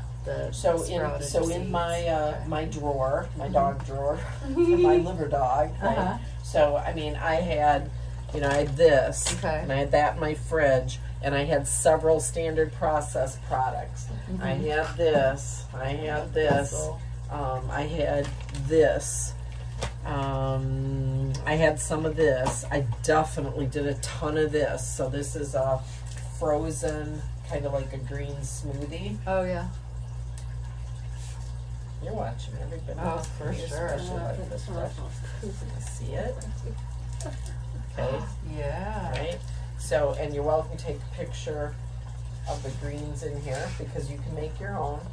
So this is, again, kind of a convenience item. So let's say you bought that container there and you were worried you weren't going to get through it before it went bad. Oh, yeah. Now, with these two dogs, you might get through it. They're like, they keep licking it. Oh, They chow down. I don't want to lick it. It's cold. So that right there definitely is part of your nitrogen trap. Oh, okay. It also has bone broth already mixed in with the veggies. Oh, okay. So bone broth is for healing leaky gut. Oh. So when you talk about nitrogen trap, we're talking about greens and probiotics. Okay. When you're talking about healing leaky gut, we're talking about probiotics and bone broth. Okay. And veggies and bone broth, as I said, can be heated and used to warm your cold thawed food. Oh, yeah, right. You warm Okay, stuff. so yeah. you could buy this, you could thaw it just enough to reportion it, and that way you could pop out your little Tupperware with a little bit in, put it in a pan, heat it up, and then add it to your cold thawed meat so that your pre-concept diet is not cold. Okay, got it. But not heated the meat, you just heated the veggie. Yeah. Plus there's already bone broth in here. Yeah. So it's a convenience it's okay item. to, But you can also make your own. Okay. And so this gives you an idea of the nice organic veggies that you can incorporate into your own blended greens. Okay. Now you can buy bone broth separate. So like this has the primal bone broth mixed in it. I have the separate primal bone broth out there. You could buy the bone broth, mix it with your own veggies. Or you can make your own bone broth. I've made bone broth with duck necks. They're a great bone to use to make bone broth because they break down. Using marrow bone, it doesn't break down very well. And you may need apple cider vinegar to help break through and break it down so that you get the mineral out of the bone. Okay. But you're talking about a whole bunch of variety of mineral. Some of these foods for additional mineral in, we'll use more like clay. That's a great trace mineral kind of a product. But that's not going to, you're not going to be guaranteed that that calcium is going to balance the high phosphorus that's in the meat. So high phosphorus damages kidneys. So two sort of negative things about a meat diet when you're talking about liver and kidney is that meat is high in protein, and protein is nitrogen, and BUN, high BUN, makes you feel sick. And high ammonia, NH4, from nitrogen makes you feel sick. And that's why vets say, don't feed protein, cut down, but then you lose your muscle. Right. So you need protein for muscle. Yeah. So that's why we talk about quality protein and the nitrogen trap. Okay. So the nitrogen trap is the greens that are grabbing that waste protein. Now the other part of the meat is high phosphorus. So prescription veterinary diets are concocted to be low phosphorus, some of them. So we can't do that when we're doing this whole pre-concept thing. But what will grab phosphorus and take it out in the poo, so it's not a burden to those organs? Phosphorus binders. What binds phosphorus? Calcium. Oh. Okay, so sometimes when you're doing enough bone, you're doing enough calcium, and that is going to help balance the phosphorus. Balance it out. Okay. So again, when you're doing a diet that's full of meat, so back to the question of, can I just do meat? Yeah. No, because it's high phosphorus, it's going to make the kidneys worse. So you got to have enough bone in there to balance the high phosphorus.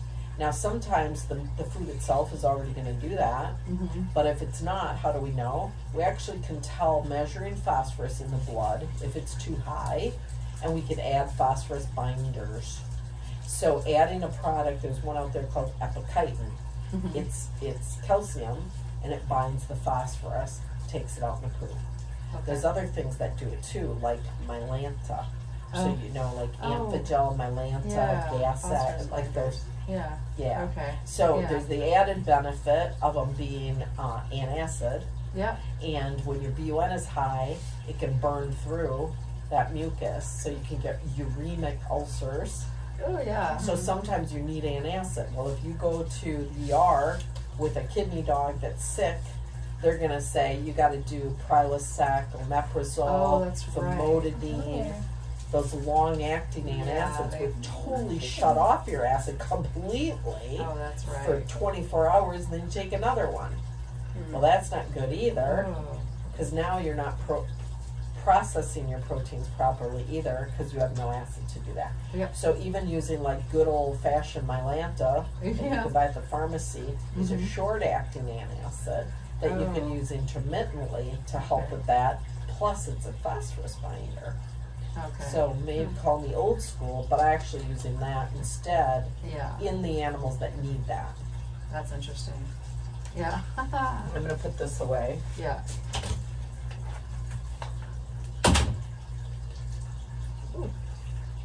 It just doesn't stick.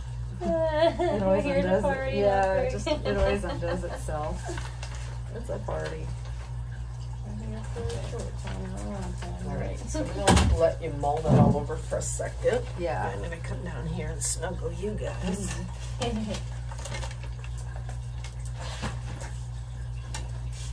So she had lost, Sunshine had lost weight. She lost 4 pounds, and I noticed that she had gotten flaky on her skin. So that's why I asked for a T4 test, or I mean for at least a thyroid test to start with, because I didn't know if she had hyperthyroid. That's almost unheard of in dogs. Yeah, it's mostly in cats. Huh? Yeah. I mean, dogs, it's like, just doesn't happen. I didn't know. I'm like, I don't know. In fact, whatever usually test, they just get- test something. But you did change food dramatically at the time she lost the weight, didn't you? I've been mixing it a little bit into it, and then it was just all Dr. Marty's. Yeah. So what, do you know Sunshine's birth date?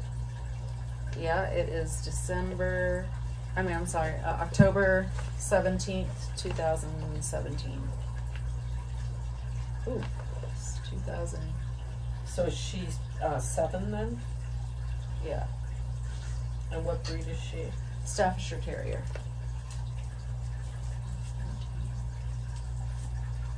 Oh. And did she ever have a titer done? No. And is your main concern with her weight loss then? Yeah. And did she get a whole panel blood work? Yeah. Okay. Her lipocyte and eosinophils are down.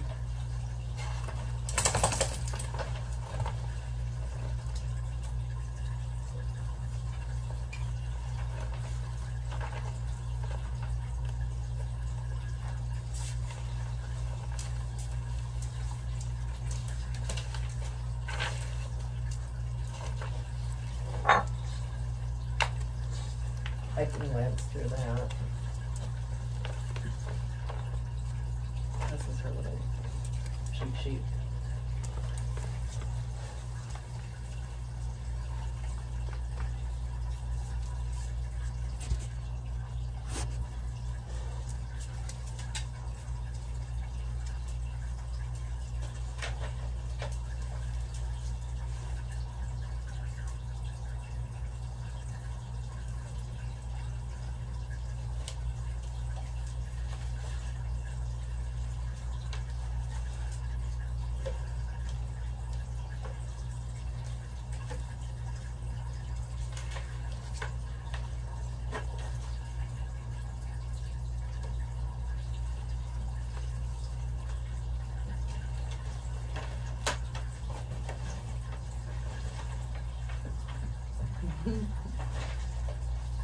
What's going on, guys? What are you doing? The tongue. Yeah, I do. Take it. Just take it. So funny.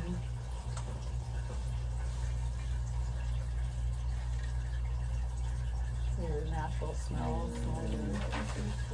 Just a sweet smell. Oh, she's a total smell. Yeah. She's all warm. I could fall asleep on you. I could. You're like a big pillow. Oh, yeah. So there's certain tests that we're worried about when they're high, and there's certain tests we're worried about when they're low. Okay. We're not worried about either one of these when they're Okay. low. And we're not worried about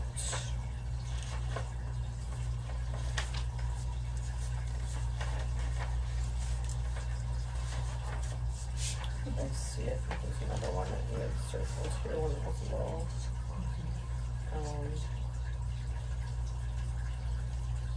Let's slightly elevated. Hematocrit we're not worried about. We're usually worried more about that when it's low as well, because then we're worried about anemia. The page right before that one has a circled page part.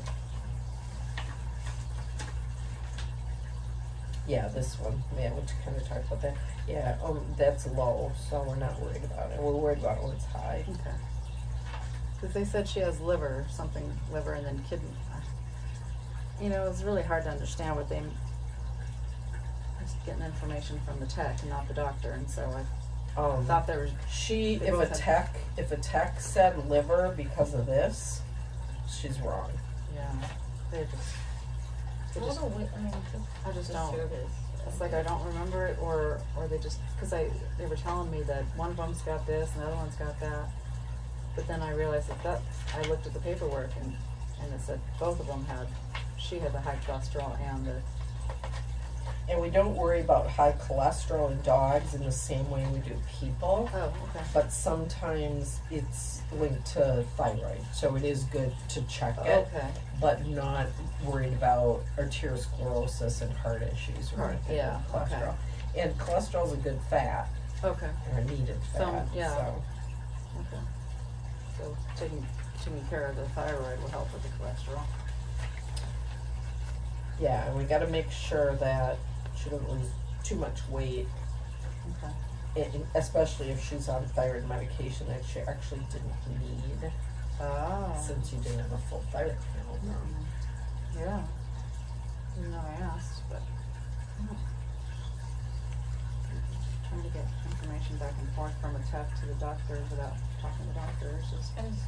They want money, but they don't listen to you, and that just makes me upset. Yeah. You know. Okay, this test, now if somebody was talking about this test, this is a liver-related test, this one.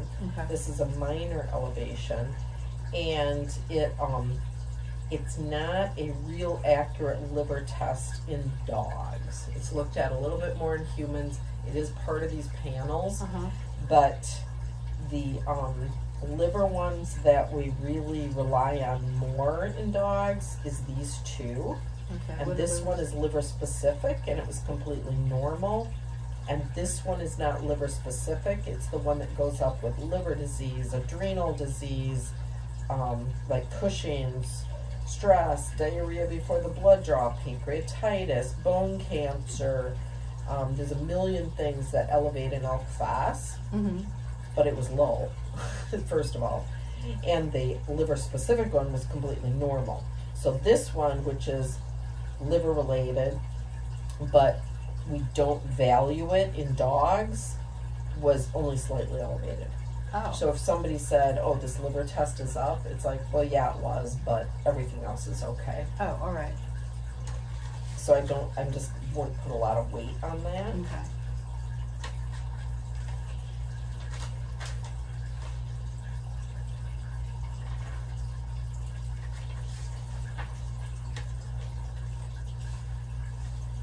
So, first of all, I agreed she's too thin. Secondly, she looked dry and flaky. Now, sometimes black coats flake up when you are stressed at the vet. They're stressed, but at home, I noticed that, and that's not normal for her. Yeah. Yeah. That's a normal thing for the loose hair and the flake.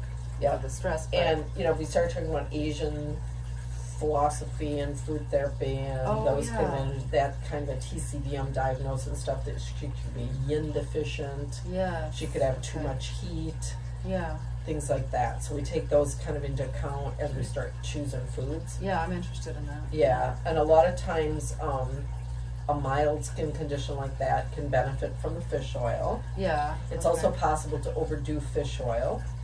So if you've been very religious with it, and you're giving it twice a day, and you've been doing it a long time, you can overdo it, and you can actually deplete vitamin E and B vitamins with fish oil. I just started them with it, and it's just a little bit at night. That's about it. Okay. It's barely a teaspoon. Okay. But I didn't know whether I should with oil. Yeah, I didn't know, so I just did a tiny bit. Yeah.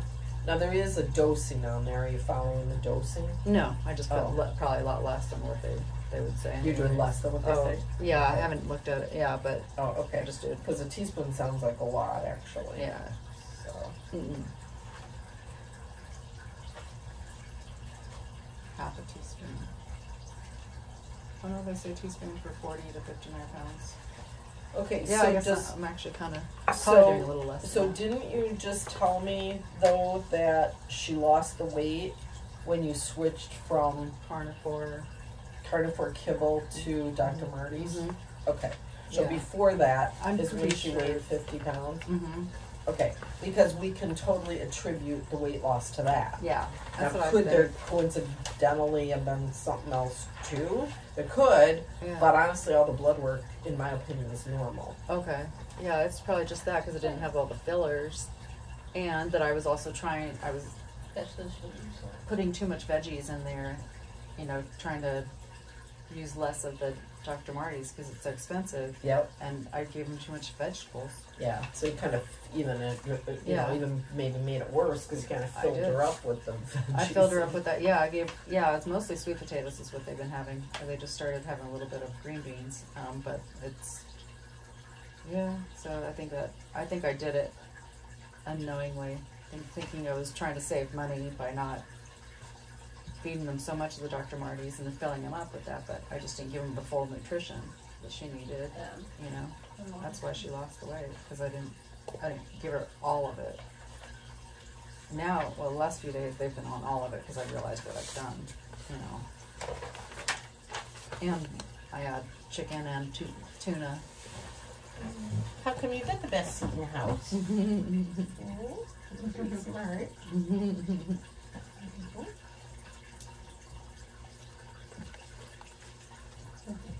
Good girl. She's got the best seat and I'm snuggling her.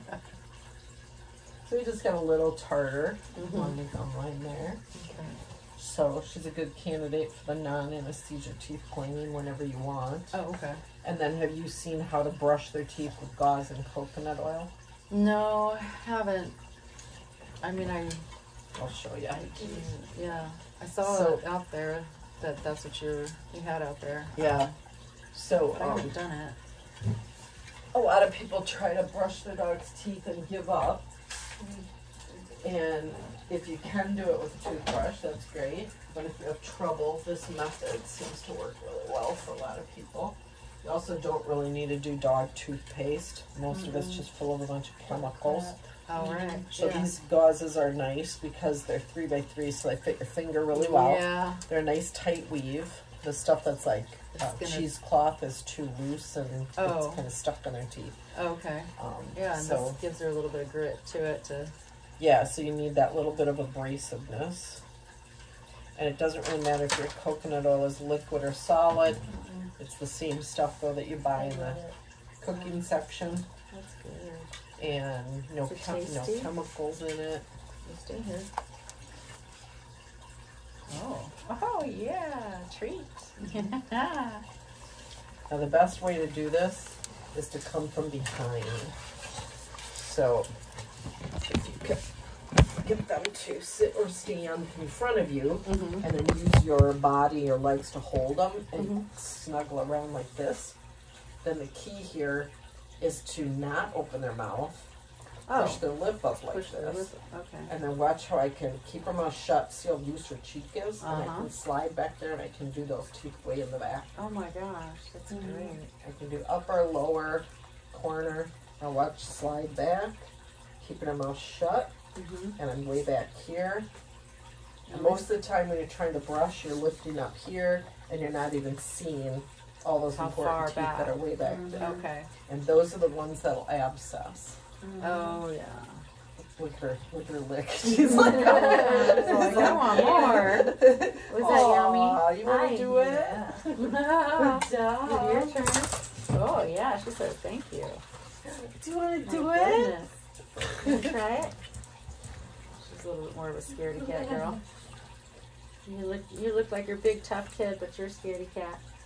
We actually make a toothpaste, and it's coconut oil, baking soda, sea salt, cinnamon, and a little bit of mint, spearmint.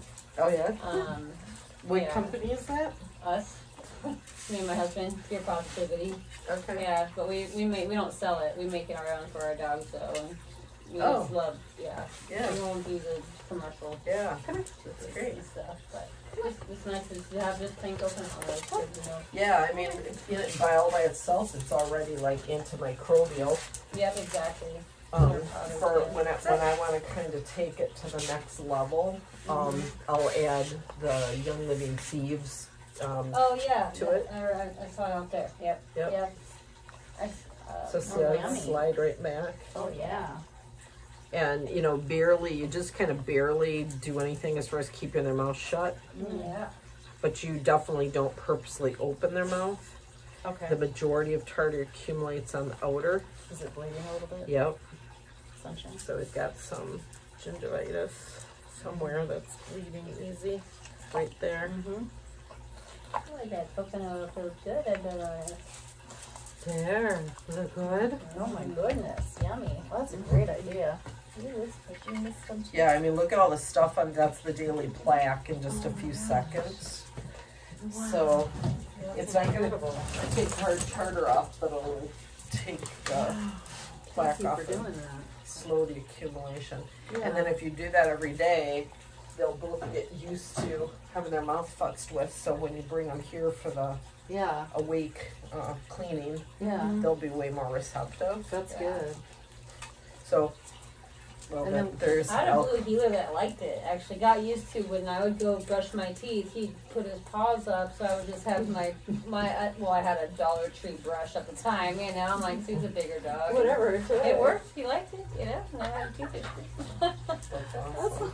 That's so cool. It is really cool. It's a bonding experience once you start doing it. Definitely. It is. So they can both be on batch, small batch, and then my other dog is supposedly had liver issues too, and so because they had all grown up on the kibble, and I think that's what did it, because two had liver issues and one had pancreatitis. I'm like, it's the kibble, because I had them on Merrick, which I thought was good, but it's changed. It did change over the years, Yeah. So I'm ready for the food.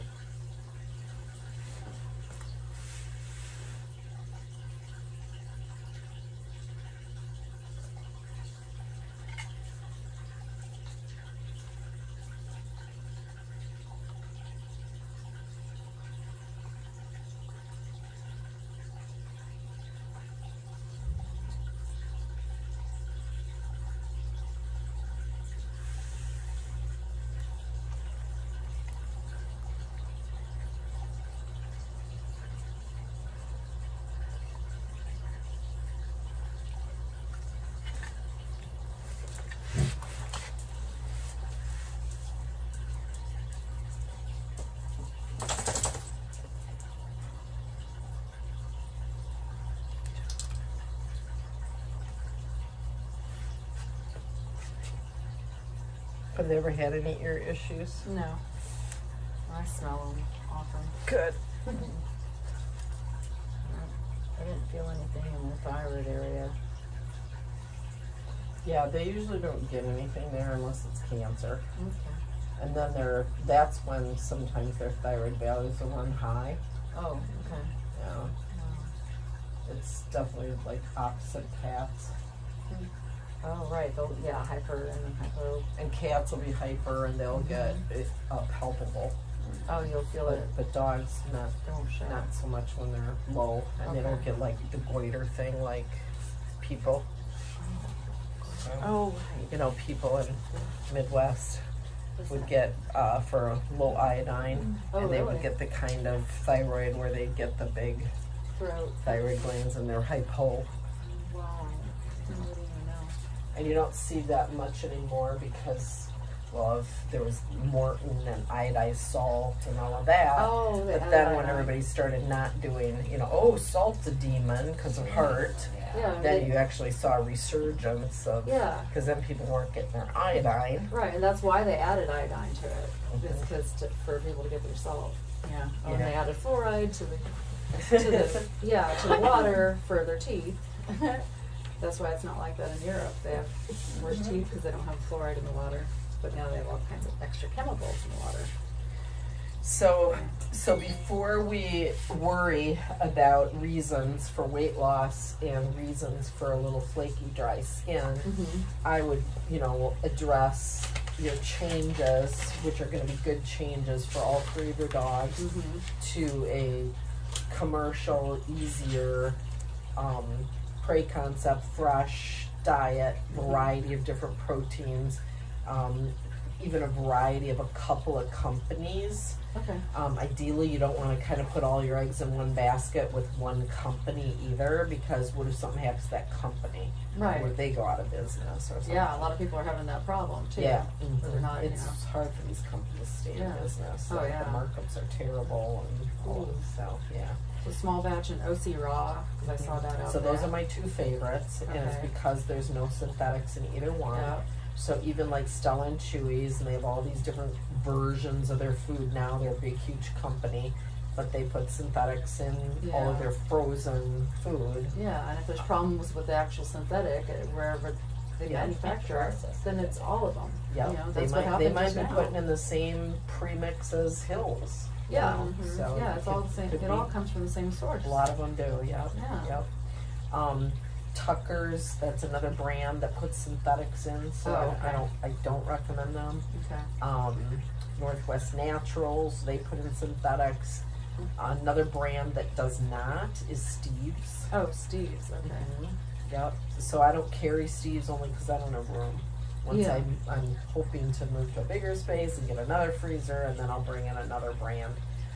Two other brands that I am using is Answers. Okay. So, and then Solutions. So Solutions and Answers are spin-off of the one off the other because of the divorce in the family. Sounds okay. I know, is that funny? Answers and Solutions. So Yeah. it was a divorce and whatever. But so they both make some similar stuff.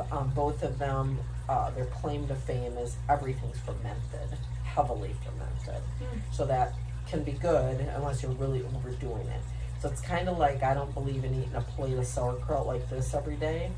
So I don't really recommend their meat food as their sole diet. I teach people to think of all the things in their line, whether it's goat milk, come keeper, their meat, their chicken feet, their pork feet, their goat milk, cheese curds, like all this stuff they make that's really cool. Think of it though like sauerkraut, and how you would do a little bit of it with something else once in a while. Not like every single meal. It's too much fermentation. And so I have that out there. So incorporating in, so you start with you decide like, okay, I decided I like small batch and OC raw. Small batch, all the veggies are organic.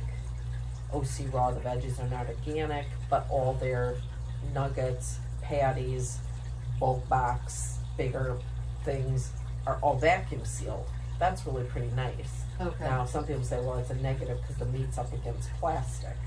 Well, but it doesn't get freezer burned. It's like fresher, it's more palatable. It's cheaper than small batch. The bulk boxes are great. I sell tons and tons of bulk boxes to households where you've got a lot of big dogs and stuff. Yeah.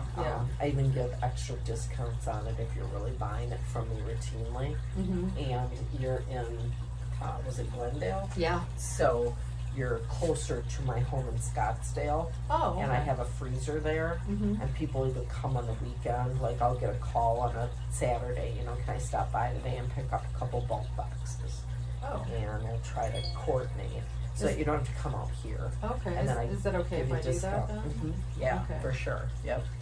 Yeah. So let's say now you pick that. Okay, I'm gonna rotate. I'm gonna do OC raw bulk boxes most of the time because they're cheaper, and maybe once in a while I'll rotate in a box of small batch. Okay. Yeah.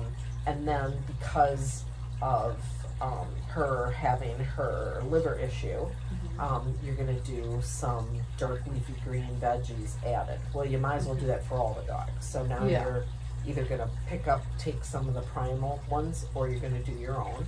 And then you're going to heat that up, and you're going to add that to the cold thawed food. You're going to do your Flora sprouted seeds, just because it's a good idea, and it fills in nutritional gaps, and it's a whole food thing. It's not a synthetic thing. Okay. You're going to do a little bone broth here and there because it's another item that you can heat, Oh, that's right. and you can add it to the food Yeah. to warm the food in a fast way. When Okay. you run out of bone broth and you don't have it, so what? Then you don't do it for a few days. Instead, you're just doing your blended veggie and you're heating that up. Okay. Or maybe you have a few cans of pumpkin, Oh yeah. I and have maybe they're having little issues like on your sheet you gave me about anal glands. Mm-hmm. You need to figure out what is going to help prevent anal gland issues. Is it Okay. going to be you doing a teaspoon or a tablespoon of pumpkin with every single meal? Do you need to do that?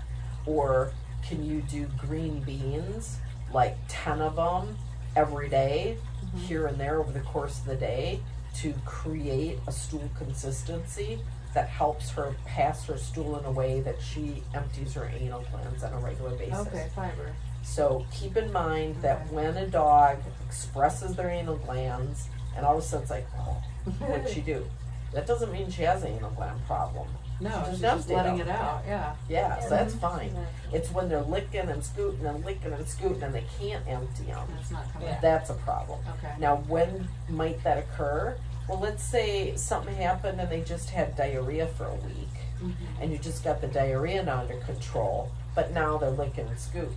Well, it's because their anal glands didn't empty, and now it's kind of stuck. Yeah. So, do you need to go in and have them squeezed? You know, maybe you do. Or maybe you just bump up the pumpkin, and then maybe she'll get it out of there. Okay. Yeah, with the So- harder stool, Yeah.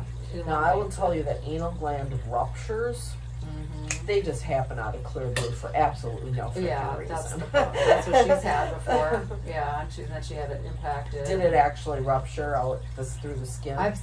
On hers, I think one of them did. The other one was impacted. Oh, and I've seen a different dog rupture. Yeah, it came out. So once it actually ruptures, then sometimes that it's like a Scar cystic. tissue. Yeah.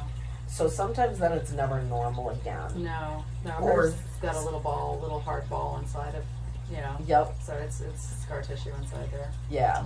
So then those dogs might always need some help. Mm-hmm. So Yeah. let's see, what else can we say about anal glands? Make sure that if somebody empties them, that it is, a vet or a vet tech that's putting a glove on, sticking their finger in there, emptying one gland at a time, Mm-hmm. and doing it correctly and completely. If a groomer is doing it, they quite often, They just do the outside. Yeah. They don't do the full. Yeah, and then Irritating, it's- right? then it's like inadequate. Yeah, they make it squeezing up worse. simple. Yeah. Yep. Well, that's what happened. Yeah. We had a groomer do it, and then it was just right after that she had a problem. Yep, that happened with ours too, and then we were like, we knew we didn't need to do She's that. just doing like- a little kinesiology over there. Oh, yeah. Oh, nice. It's like- You do applied kinesiology? I don't. She was doing She was doing it. She's all, I need this, I need that. Yeah. That's Like, funny. we'll take this month, and I'll take this one and this one. Thank Where's you. your dozer there? That's hilarious. Picking. So Yeah. between the frozen, so the other green additive, that's the frozen one, and that one, which one, that one's got left probiotics and enzymes. This has kind of green, some antioxidant, certainly, probiotic, enzymes, so very multi-purpose. So you definitely want to incorporate this into your regime. In general, this chart, in my opinion, recommends more than is necessary. Okay. And in the little print right here, it actually does say daily maintenance dose is half of the above. Even that's still quite a bit. So always start out with one thing at a time. Yeah. And start out with less than what's recommended, Okay. and then kind of work your way up to what's recommended. If they enjoy that amount in the food and you can afford that amount in the food, then that's okay. But it would also be beneficial to even give a quarter Okay. of that amount, Yeah. or be using it very intermittently. So they have two different versions of this. There's also this product, which is fabulous. So again, this is Animal Essentials. This has spirulina in it. It has burdock root in it, which is a liver cleanser. It has nettle in it, which is nutritive and a natural antihistamine.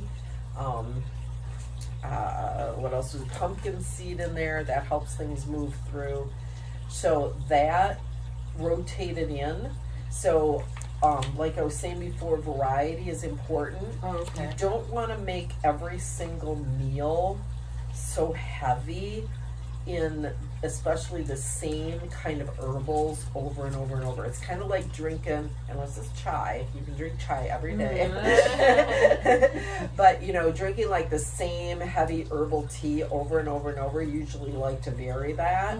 So that's kind of how I look at some of this stuff, where keep them guessing a little bit. Sometimes they will shut down on what they were initially. Oh, they're gobbling it up. Look, they're gobbling it up. Oh, what happened? They won't eat anymore. Oh, wow. And it's either because you were giving them cold food and they were fine with that. It's kind of like eating ice cream a few days in a row, and then you're like, okay, now I want a warm meal, right? Oh yeah, they want something different. Yeah, you don't want cold ice cream all the time. No.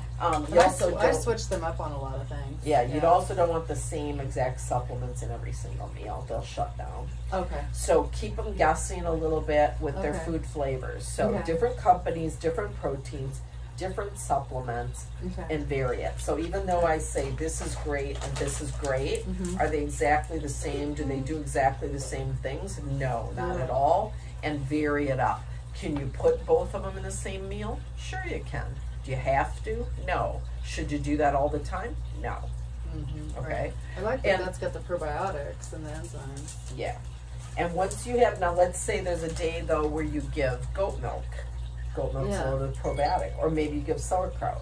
Well, maybe that day you skip this completely. Oh, right. Maybe So on a it's day where you do the goat milk, that's the day you do this. Okay. You put this in the breakfast, you give the goat milk as a snack in the middle of the day. Sure. For some extra moisture. Maybe it's hot out, so you give the goat milk for lunch. Okay. So it gets to be kind of fun. At first it's overwhelming and confusing, but then once you start sorting it out and you got some different ideas, then you get a little routine. I think it's exciting. I love doing this. Yeah. I don't cook for me so much. I cook for them, or all usually now I'm works. going to prepare. Good. Yeah, and as long as you have that base food, then you know you're basically doing a balanced diet. Now it does just become fun tweaking of things. Okay. And the manipulation of test results with foods and using foods as your medicine. And And I look at all that stuff as foods. Yeah, she's getting tested in about a month. It's a couple, a month and a week, so And 5 weeks. you can do that, keep that appointment if you want, or you can do that with me. Oh. And we could combine drawing blood with a visit for teeth too. Oh, okay. So if we draw blood together, you'll need a hold, which will be fine. Oh, Or if you're going to be here anyway for the teeth cleaning, that's when my pet hygienist is here, and she can also hold for a blood draw too. Oh yeah. Oh, I can hold. Yeah. So, yeah. either I mean, either way. Yeah. Yeah. But So during the cleaning, do I can stay and hold her down too? Well. You don't. Or You don't need to. Keep her relaxed. We don't even call it hold them down. Oh. We get them so relaxed that. Oh, that's good. Yeah. Haha. So. Okay. So do any So what we'll be kind of looking at and deciding here right now, so like I reviewed the blood work. Yeah. You're gonna fill out that trend chart. Yeah. Okay. Yeah. And then that's gonna be, so the date for Bliss, I don't think I wrote that down yet. So this most recent blood work for Bliss on 4/27.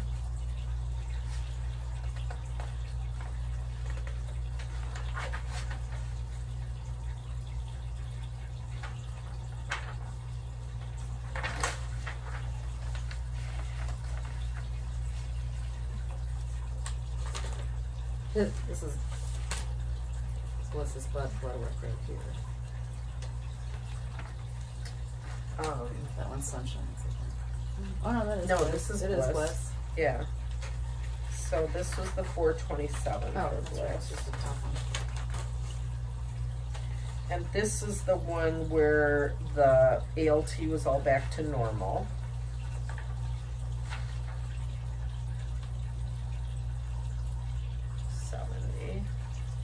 And the cholesterol, though, was the 429. And was the TT4 on here?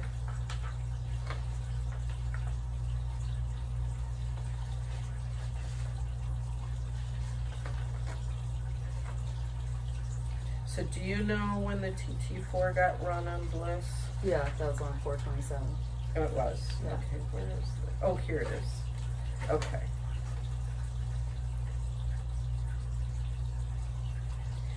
So as far as you know, there was no, you asked for this, there was no other TT4 ever run prior to look at a trend rate. Okay. All right.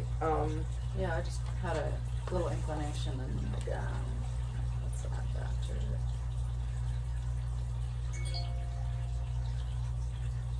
She's so lazy.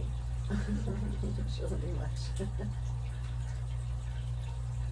Okay, and so since this, you haven't run any more blood work. No.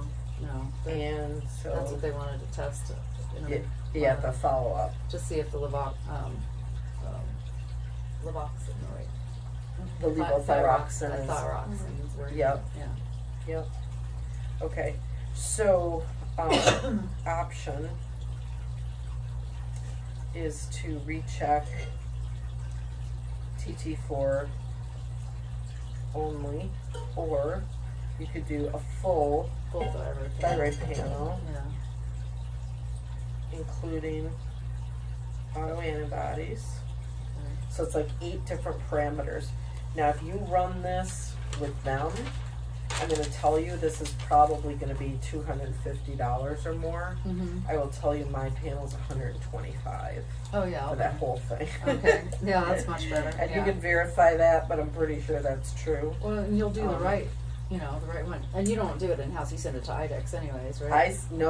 I send it to Michigan State. Oh my gosh. And that's why it's so cheap, actually. Yeah, and it's it's gold the teaching standard. hospital. Mm-hmm. Yeah, that's why it's such a good deal. Oh, Michigan State. Yeah, that's And- where Orlando's with. And when do you usually give the pill? In the morning. At like roughly what time? 11. Oh, 11. Because I work late, so they probably eat around 11.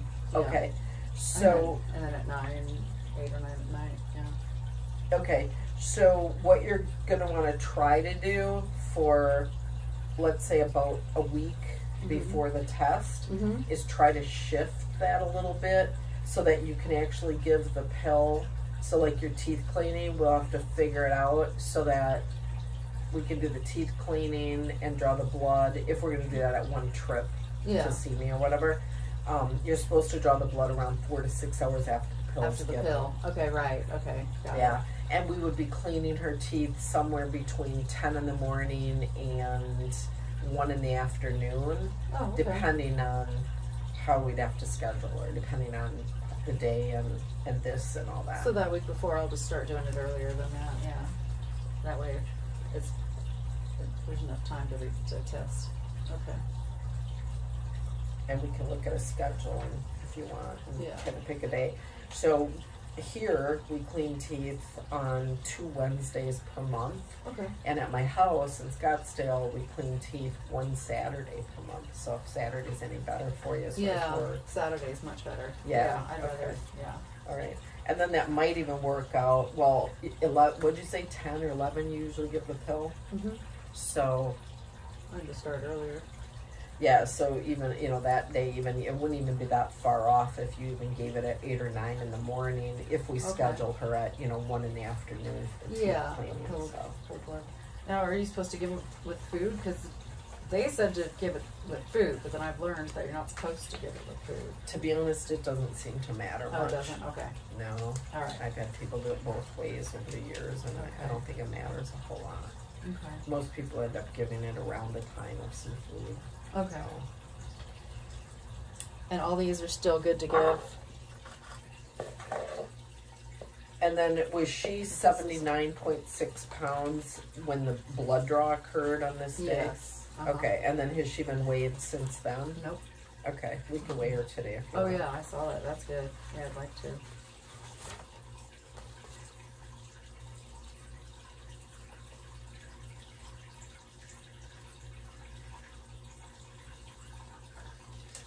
So you know about, okay, that ends, So this is the stuff you're currently doing? This was for somebody else? that's for, Azure Mother Dog.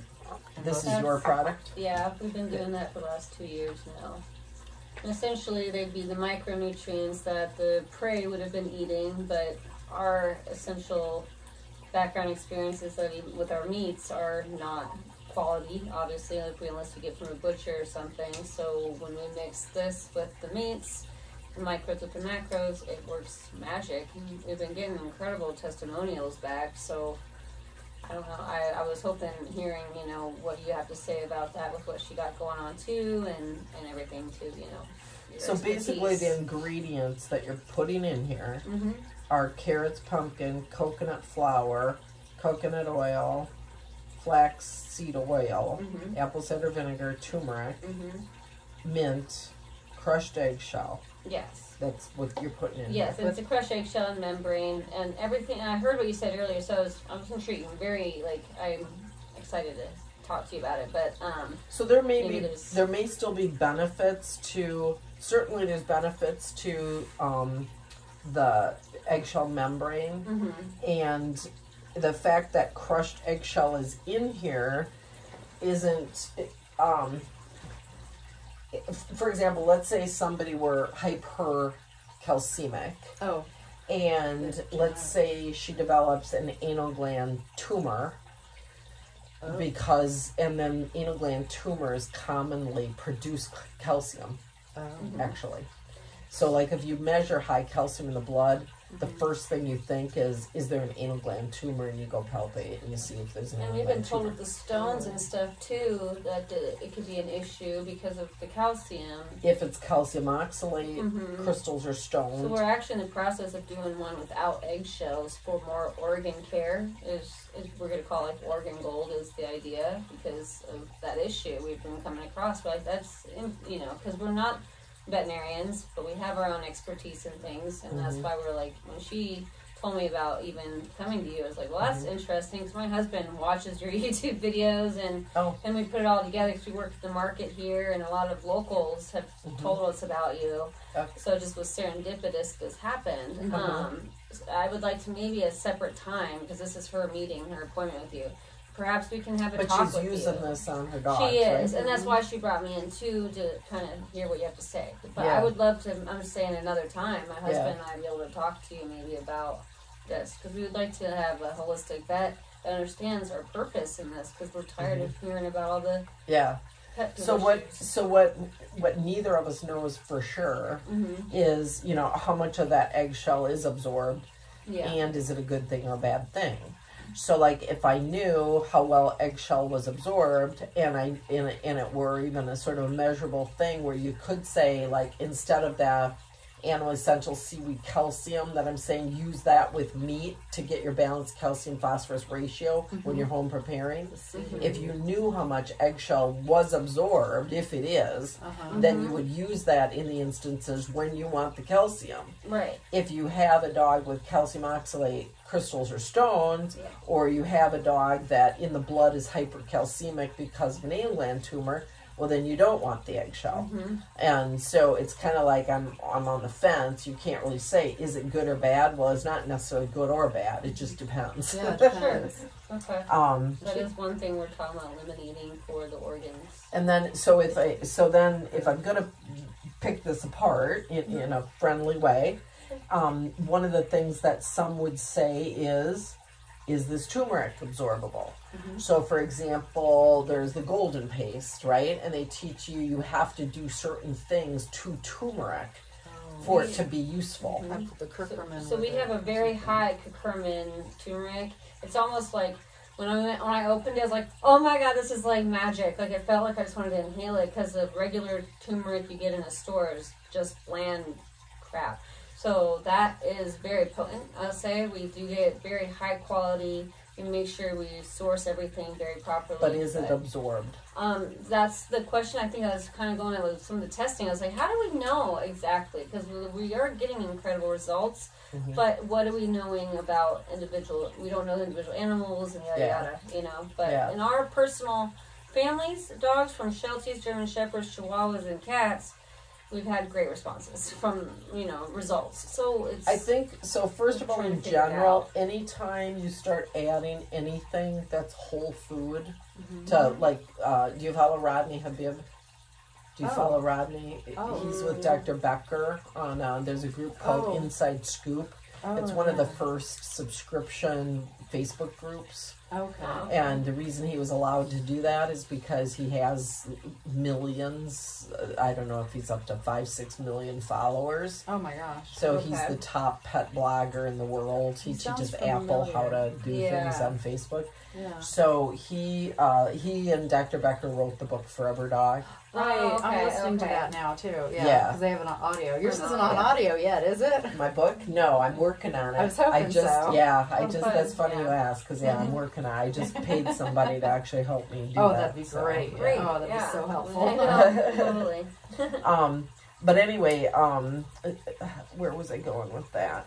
Absorbable. Yeah. Whole Foods, you were saying. Yeah. So anyway, so Thorn Company that I trust. So they make a they call it Kirkavet, so they like trademarked it, and they've done something, I think liposomal or something, to their curcumin, and shown that it's absorbable.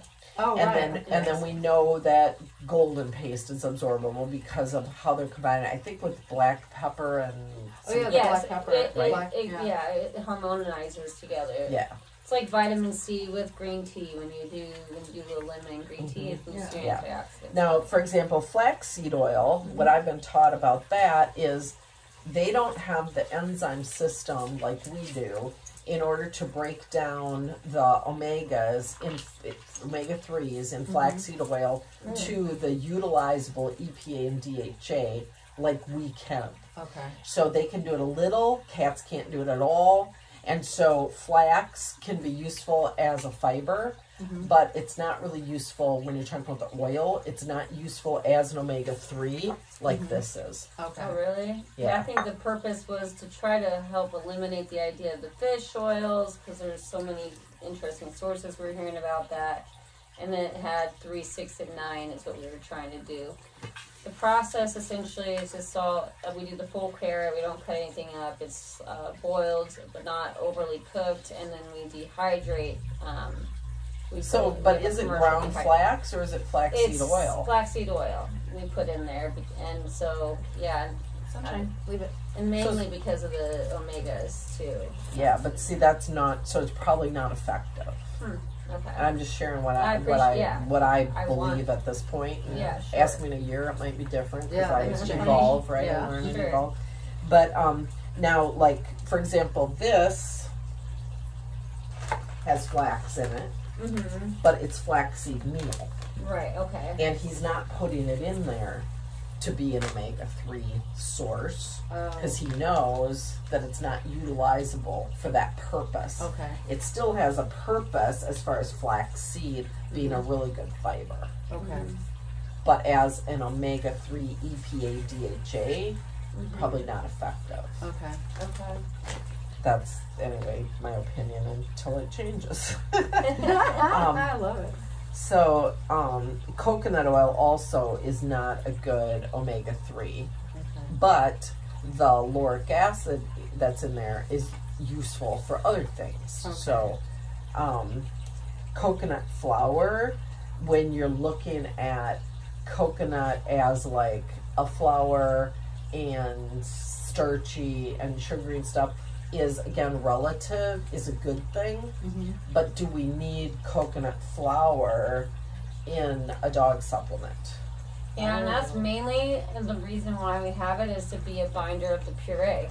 Yeah, you know, because or a dispersing agent, kind of to keep it because all. when we dehydrate it all with that, So you need, like I've been a manufacturer too, and sometimes you have to put things we don't trust the third party stuff, and we're trying to be small. We're trying to be I get it. really resourceful and bring a value to people's pets and life. Yes, You know, and sometimes when you make something and you're trying to put good things together, there might be an item that is somewhat objectionable, but yet you need to put it in there to accomplish another goal. So even standard process, like they've got all kinds of tablets, and to make tablets you have to have tableting agents, like magnesium stearate is one, And I think, you know, you go online, you start looking at some of these YouTube videos, and everybody's arguing about magnesium stearate. Is it okay? Is it not okay? How horrible is it? Is it really that horrible? Or, you know, and then these big companies that are trying to make things that they can ship all over the world, and it can sit in a warehouse and not go rancid. Yeah. Right? So you've got to figure out. So, you know, maybe that's the better of evils. Okay. Yeah, because our purees, there's no preservatives, so it was so hard to ship. We couldn't do any of that without wasting, so that's how we figured out the dehydration process. Yep, or maybe if that coconut flour, because it is the third ingredient in here, that makes this a whole container sugar. Maybe. I'm just playing devil's advocate, you know. So, you know. It's so little, but right? But I get what you're saying. But like on a mass level, we don't, you know what I mean? But yeah, like. Because you did put these in order of weight on the label, right? Yes. Because you have to do that. Higher. Yes. It does So, weigh more than that. So carrots is number one. Yeah. Okay, so, you know, and I mean, I look at carrots as sugar. And if they're cooked and stuff, and cooked kind of a fresh cooked carrot, I look at them as a laxative. Okay. So they're sort of a laxative and a sugar. Pumpkin is lower glycemic than carrots, so I would put pumpkin more preferable than carrots, depending on why you're feeding it. Okay. So like if you're talking about an anal gland issue or something, and you want to do a fiber, I'm going to pick pumpkin instead of sweet potato. Right. Okay? But I would look at this and be like, okay, carrots, yeah, they're nutritive, maybe some vitamin A. Were these prepared in a way that the vitamin A is bioavailable? Or are these carrots just a source of sugar? Yeah. No. We keep the full carrot. We make sure not to cut it prior. We've done in-depth studies, but you know, we don't know everything, and I'm very much grateful you. Yeah, and so I don't either, and you know, so that's why I can only ask those questions. Fair enough. Yeah, totally. Yeah. Yeah, and so you know, and then a lot of times I'll say, you know, I get it. I see what they're trying to do. There's a lot of good, you know, nutrients here. You know, are they as optimal as an individual wants or needs? Is this a step up the ladder from some other crap, like you're saying, you know, Heart's Mountain vitamin, right? Yeah. I want to provide these animals with some kind of a whole food thing. Yeah. Well, this is way up here versus, you know, your Heart's Mountain vitamin that you buy at Petco or whatever. You Much better, yeah. Organic, we always say this is straight from Earth, no synthetics, no, you know, and we really believe the food is thy medicine, and especially for these creatures, you know, the processed stuff, it's one thing for humans to do it, but it's hard for them to even process it, let alone they're just trusting us, and we're just doing the best we can. So now, the other thing that I would tell you about, this is not homeopathic at all. Zero. How so? Because you don't know what homeopathic means. It's not, we do break it down, so this is where I wish my husband was here too, because I'm just bad. You don't have any homeopathics in here. Everything straight from Earth, though, wouldn't that be homeopathic? Holistic. Like holistic. Holistic and homeopathic are not the same thing. Okay. Okay, so let me explain. Okay. So holistic is, I'm going to use the word again, umbrella term. Yeah. Okay. So holistic means that you are cognizant of the mind, body, and spirit of the individual, and you're going to look at them holistically. It drives me crazy when they say this kibble diet in this bag is holistic. Yeah. It's not holistic. First of all, a kibble can't be, and I mean, even this isn't holistic. It's not, a food can't be holistic. A food is not considering the mind, body, and spirit of the individual. I'm holistic because I'm considering the mind, body, and spirit. As I sit here, I'm thinking about what role do you play in their lives? What role, what are you doing environmentally and the stress factors that's helping them, that's helping their environment? What are you thinking about and focusing on or worrying too much about that's affecting their spirit and their mind? Yeah, she picked up my thyroid. And then what are you doing? Yeah, right? They do. And that's in my do. book, right? mention About Yeah, that's what I want to read about. canary in the coal mine, the sponge. Yeah. You're all living under the same, waves of Depression stuff. too. And, Yeah, I mean they okay, picked it up. so that's a Yeah. holistic discussion, Yeah. holistically thinking about all this. Now, under the holistic umbrella, usually holistic practitioners use a variety of modalities Mhm. to address the holistic picture. So what are those modalities? Acupuncture, Yeah. laser, Chinese herbs, Western herbs, Chiropractic. nutrition, chiropractic, Yeah. and homeopathy. Okay. So homeopathy is a modality Right. where you've studied Dr. Hahnemann from way back when, and he took substances from nature and he diluted them. Mhm. So he took many toxic substances like arsenic, which if you eat arsenic, you're going to get very, very ill. Arsenic is toxic. Right. It causes a certain symptom picture. When you eat arsenic, you can get a certain kind of vomiting. Not all vomiting is the same, right? You've got dry heaves, you've got, Projectile. so, right? Mhm. So there's different types of vomiting, there's different types of diarrhea, there's different types of seizures. Oh, yeah, It's that's called a right. symptom picture. Okay. So when you eat a certain toxic substance, a certain mushroom, you're going to get this certain symptom picture. So he believed that if he could take that same toxic substance that causes that symptom picture that you have, it's called law of similars, and then he takes that toxic substance and crushes it up and dilutes it with water or alcohol, like they extract herbs, right? Mhm. And he dilutes it, and then he potentizes it, which means he shakes it. Oh. So in modern day now they have machines that do it, but he Mhm. used to do it and succuss it 30 Oh. times like this, Oh. and Manually. then dilute it some more, and take off an aliquot. So he'd take a little off, and then he'd add another bunch of liquid to it, Oh. and then he'd pull some more off, and then he'd add some more liquid, and then he'd potentize it some more, and then he'd pull off another one. So you got this original toxic stuff over here. Uh-huh. You take a little out and you dilute it. Take a little out, you dilute it. Take a little out and you dilute it until you have now.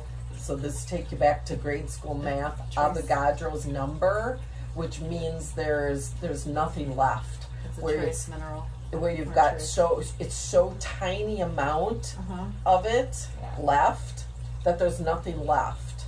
What do you have in there then? One Energy. molecule. Oh, the energy of it. Mhm. All you've got left is the energy. There's no molecules left of that original toxic substance at all. Oh. You've transferred the energy of it, Uh-huh. and now you've got this vial of liquid with no arsenic in it whatsoever. You've just got the energy of it, and what do you do with that? You put it on a sugar pill. And you put it on a whole vial of little poppy pills, sugar pills. Oh. You put it in this little blue vial, call it boron, Boiron, and you buy it at Sprouts or wherever health food store you want. Uh-huh. And you label it arsenicum. Arsenicum. And depending on how many times you diluted it and how many times you potentized it to Uh-huh. pull the energy off, that's why you're doing that, you're pulling the energy off. Depending on how much you did that, the more diluted it is, the more potent it is. Oh. So now Oh. it's stronger. The more Oh my diluted gosh. it's stronger. Yeah. So you've got your 6X, then you've got your 30C, then you've got your 200C. Oh, yeah. That means you've diluted it like 200,000 Oh times. my gosh. That's the most potent. And there's nothing in it. It's just energy. Yeah. It's Vibration. just energy. Yeah. And then you put it under your tongue and I've you had absorb those the before. energy. It's interesting. And huh? Okay? And you match the symptom picture. And if you're matching everything perfectly, you should get this miraculous heal.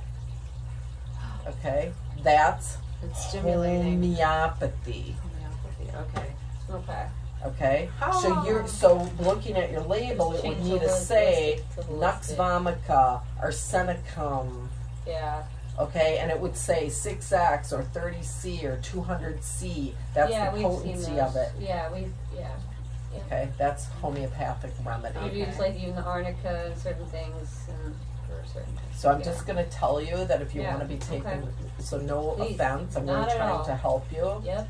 But if you want to be taken seriously by anybody that knows anything, you got to get that word off of there as soon as you can. Yep. Because this shows that you don't know what you're doing. Mm-hmm. And so right away, none of this, as fabulous as it might be, none of it gets taken seriously by anybody that knows stuff. Just because of that one word. And I can't even tell you how many people called my veterinary office and they'd say, does Dr. Jodie do homeopathy? And my receptionist was trained to say, oh, is that what you want? Yeah. Because that's not even, because they could say, no, she doesn't, thank you, goodbye. Right. Well, that's not even what they wanted.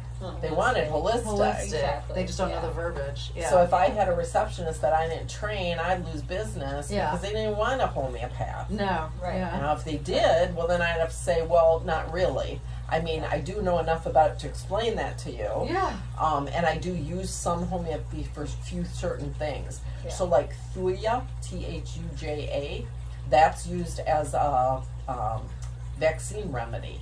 Oh, okay. Or Lyssa, Lyssa, that's another homeopathic remedy for rabies. Rabies, that's right, okay. Yep. Okay. So there's one of the best books on homeopathy is by Christopher Day. So he's UK. Okay. And he's wrote one of the first books out there for pets. For homeopathy. Yeah, so Hahnemann is the father of homeopathy for like human and Europe and all that. And Christopher Day is UK or something, but he wrote a dog book. In the United States, the king of homeopathy here is right in Sedona. It's Dr. Pitcairn, Pitcairn, and you will still, he's an old guy now, but he's still dabbling around, or his people are dabbling around on, like, I think he has a Facebook page or group or something. Okay. And he wrote one of the first books that made me cry, because when I read it and saw what could be done with natural approach, and I'm like, oh, if I'd only known, he would have lived 5 years longer, and I was like, God. oh. So, all those things, over the years that helped me, learn and change. One problem I had, though, early on with his book and his homeopathy, he teaches everybody, all the vets in this country, about homeopathy. And I have all his tapes, and they were so boring, and I'd be on the treadmill going, next one, and then I had this other vet, he was fabulous, he's talking about Chinese herbs, and I'm like, oh, I gotta go to that, now I gotta learn this, now I gotta learn that. It's like, oh my God, it was crazy. But Dr. Pitcairn's recipes in his book, all heavy grains, starches, but at least fresh food, but still. And now he's gone vegan, and now his recipes and he pushes for them vegan food. And like, I even just got into a thing with him on Facebook. I'm like, I'm like, let's not talk about that, because I really respect you and your homeopathy, but they're carnivores. Yeah, they're carnivores. Yeah. I'm not gonna even argue with that about you. So wow. Yeah. So anyway, so I 100% applaud what you're doing, and I really know how difficult it is. Well, and then we just don't trust anything in the market, and we're trying to figure out how can we be a solution to such an awful problem, bring more positive life to something in such a toxic world, And so is this just you and your husband doing that? Yeah. We started out with purees, and we didn't want to do the preservatives, we didn't want to do any of that, so we had at those times lentils and quinoa and added things that wasn't as necessary, and then people were just, we want to make it somehow easy for people too to get those whole foods to the animals, so we honestly, all our diet is for our animals is straight meat and then topped with that, and we grind the meat. We'll have different things like liver and stuff in there and different organs, but that's it. So do the two of you have any leave it. Do you both have other jobs? This is it now. This is our 100% our life. Okay. So, I'm going to throw this out there, because I believe the universe brings people together for a reason. Yes. So have you been? So I have more than one website. So I have my old website where all my it led products me to the are. Yeah. Yeah. I have what Did she you see sent my me. old website? No, I don't know. The new one. I sent her have the new one. newer one then. Okay. And So then I was mine, piecing up all together. I'm like, wait, I know we've heard of it because of our market here and stuff. So so my old website has is still up. It probably shouldn't be because it just confuses people. Because I'm not currently manufacturing, but I'll show you.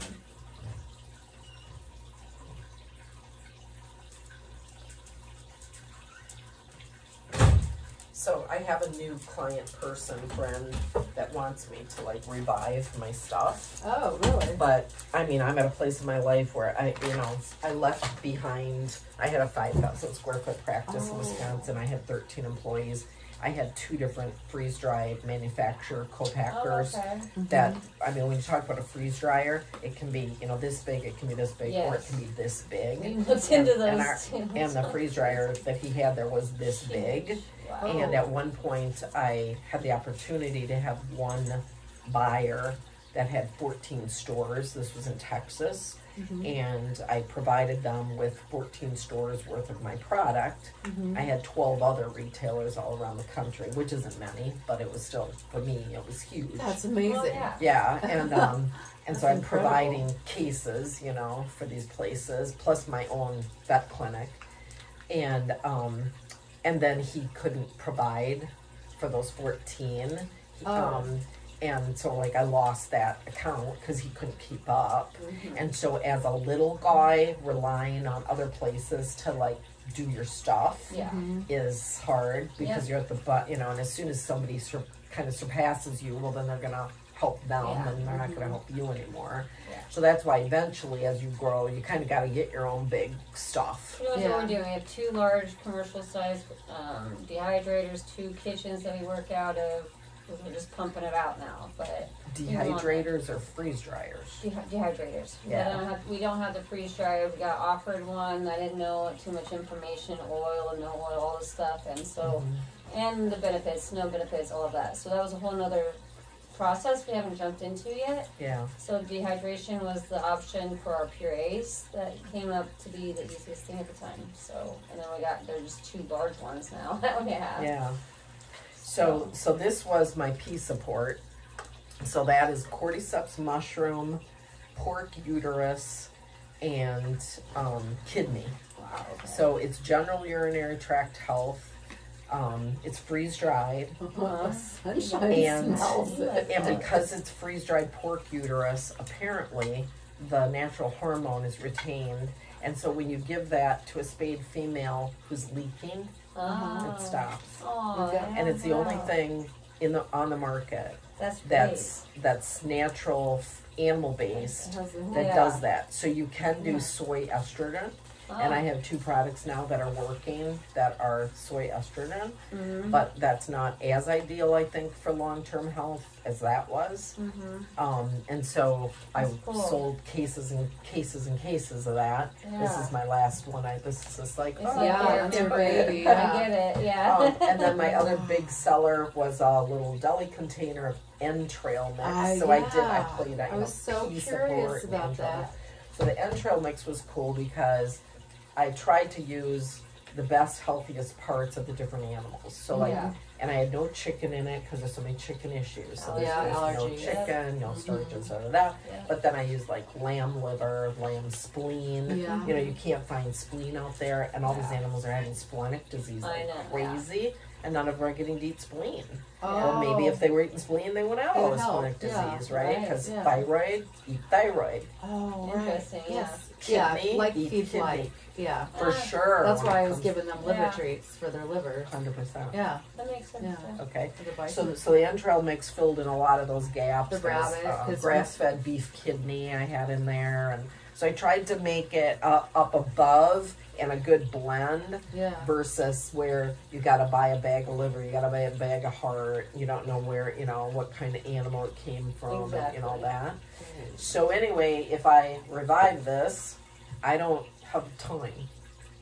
And instead of 2 people doing it, me doing this, maybe we combine. That'd be cool. Because how long have you been in Arizona?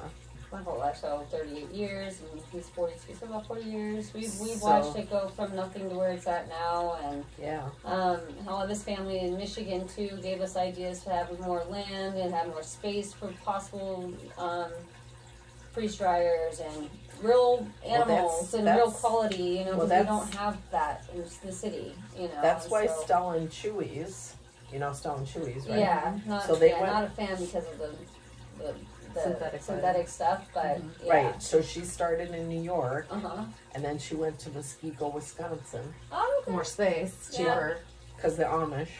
Yeah, Oh, yeah. you can There's get- actual yeah, real organic real stuff. meats. Like Yeah. all the farms around where we were looking at too, organic. They do not do GMOs. Like all my family in Iowa, all their farmland's just GMO'd up to yin. It's so gross. You can see a difference.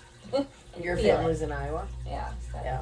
Sadly, I say that because the land is just totally not what it used to be, and I Right. didn't really experience it in my lifetime, you know. And what I do know, it's so different. So it's like, it's a big problem. That's our main land. Where So all Stella of and our Chewy's products come plopped from. down a mile down the road from me. Oh, That's for where she sure. started. Oh my gosh. Oh, no kidding, in To get it Wisconsin. going, yeah. That's cool. Wow. That's Yeah. cool. So I watched her within. So I was their vet. Oh, So no I kidding. so Chewy, Okay. I put Uh-huh. him to sleep when he was 17. Oh my gosh. So like okay. we can say, well, you got synthetics in there, but that food's still It's still better okay. than Still A better. small batch Yeah. is better. Yeah. Right. Okay, OC raw, you know, Right. up here. Yeah. So I used to highly recommend Stella and Chewy's when it Makes was the sense. thing, and it was the Yeah. only thing, Yeah. and it was the Wisconsin thing. Yeah. And then I came out here, well, small batch and OC raw are out of California, so it's more prevalent around here. Okay. Plus, they don't have the synthetics in.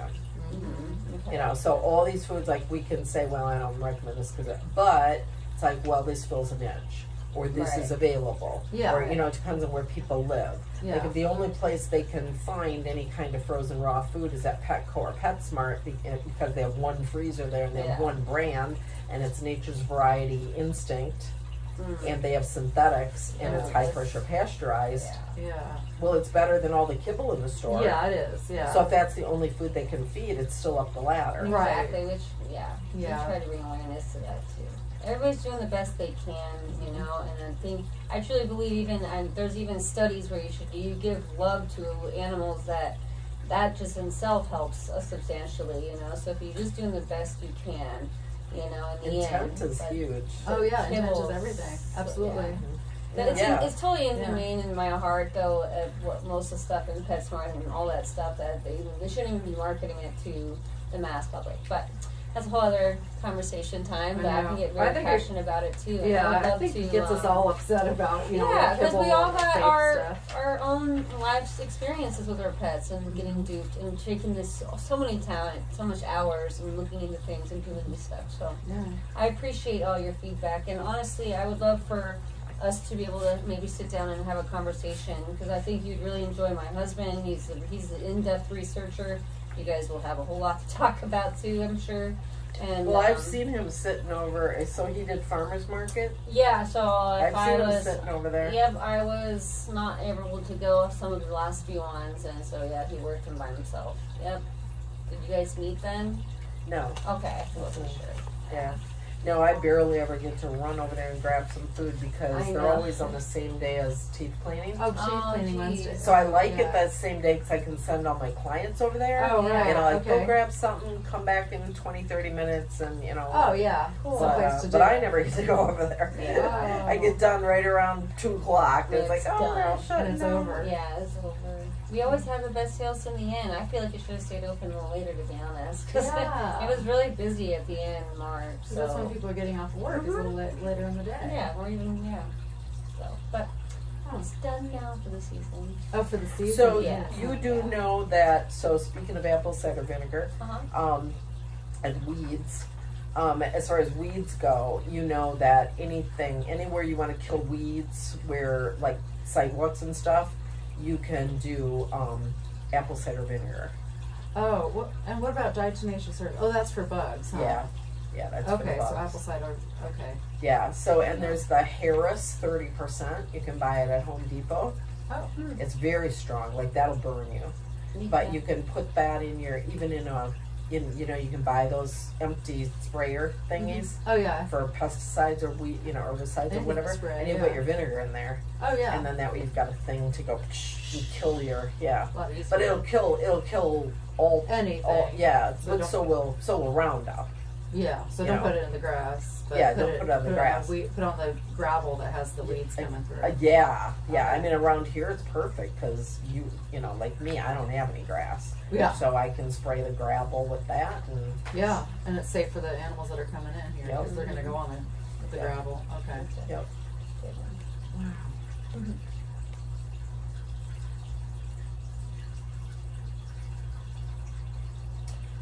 So like, what do you use to clean the house? I thought I got something just, well, to pick up poo and pee stain on the carpet. I got stuff through Dr. Jody's, but then to clean the flooring, the house Windex and but the floor, I thought I got something that was good for the flooring. So so like Windex, you definitely want to try to replace that. Okay. So the thieves. Oh yeah. Thieves. So Okay. I use the bottles up front. So Okay. Thieves is cinnamon, clove, lemon, and eucalyptus, I love it. and Okay. it's a essential oil Oh my gosh. that you can put in a diffuser, Yeah. but they put it in all sorts of products. So they put it in dish soap. Oh. They put it in hand sanitizer. Oh. They put it in a bottle as a concentrated household cleaner, Okay. and then you put a capful in a bottle of water. Oh, and just spray it with that. And You just know, do that. I mean, this is like so healthy. Oh my gosh. He'll that's lick great. himself, it'll be fine. You know, So it'll for cleaning it'll- floors too. everything. Everything. Oh, Floors, all of that. mirrors, windows. Oh my gosh. Everything with this. That's what they use at the rescue that I was just at. Oh, that's what they use. I use that Yeah. in cat rooms. Like I had Oh. up in Wisconsin, I had a cat nonprofit. Yeah. We Oh, mopped wow. the floor, we sprayed the walls, we diffused it because they were peers, so it smelled. So we put it in a diffuser in the cat room every Oh, yeah. day. And it'll Yeah. calm them down too. Yeah, and then we're talking cats, right? Where Yeah. we're None like, of ooh, them spray always cats smell. with Yeah, essential it oils. does. Not if it's young living. Oh. So cats that get the stomatitis when they're little and the vets Yes. pull their teeth out, Yep. you can swab, you can use their mouthwash Oh. and swab them, Yeah, to And- clean. kill that, Oh, and keep their teeth. kill the stomatitis? Yes. Oh. Yes. Because it's what a bacteria or something Yes. that's a growth. Yeah. Yes. Yeah. Good to know. Wow, I didn't Got a even kid know on that. me. Yeah, so these are like all my young living oils. I'm sure there's other oils that are just as good, but there's a lot that aren't. Okay. And so that's because that's the brand I've used now, well, ever since him for like 20 years. Young I have the handout on the detox soaps Mhm. is all about that. And then this is the soap. Oh, So wow. like when she was having that liver issue Uh-huh. and we wanted to detox her, Oh. she could have gotten in a soak Oh. and use the special soap, water, warm water, increase circulation, helps you detox. Could have used Juvaflex, which is their blend for liver. So different ways to detox in addition to food. Okay. In addiction. Okay. So that's right. Yeah. The liver. So, So okay. So I can so we're I can gonna put her in a bath. stop with and it. wrap it up. Yeah. But I think that we need to know what you can either, are you out of or low on products, or do you have a lot of products that you want to use up ideally? I'll just use up some of it, but I mean, I've got, oh, that went right in my mouth. Because I wouldn't buy 2 standard process umbrella products. Okay. Because that's a waste of your money. Okay. So, because right now it seems like her major issue is thyroid, Mm-hmm. I would probably continue the thyroid support and her levothyroxine. Okay. I'm almost out of this, so I can probably get some more. Yeah, of I something have it. that, I have it. You can buy one today if you want. or whatever you suggest. Yeah, so continue that. That's the Okay. thyroid one. Okay. And then Lifaplex is what I would probably Add. add to that. Okay. I think that is on its way. I think I might be out of that. Is this one yours? And I would do this milk Or this is to thistle. show me? This is yours. Yeah, that's yours. You can keep that. Thank you. Okay. Okay, so So that's, these are the things. So doing it all down, kind of, yeah. boiling it all down. Let's see. She's not on anything from the vet, and the last time she was checked, everything was normal except for the thyroid. Yeah. And so we're gonna recheck that. Mm-hmm. But she's on the thyroxine. Right. But I mean, nothing else liver wise. Oh, no. Yeah. Mm-mm. Okay. Yeah, just the Sounds good. pancreas. Yeah. Okay. Pancreas Let's pack glandular. up because I put something.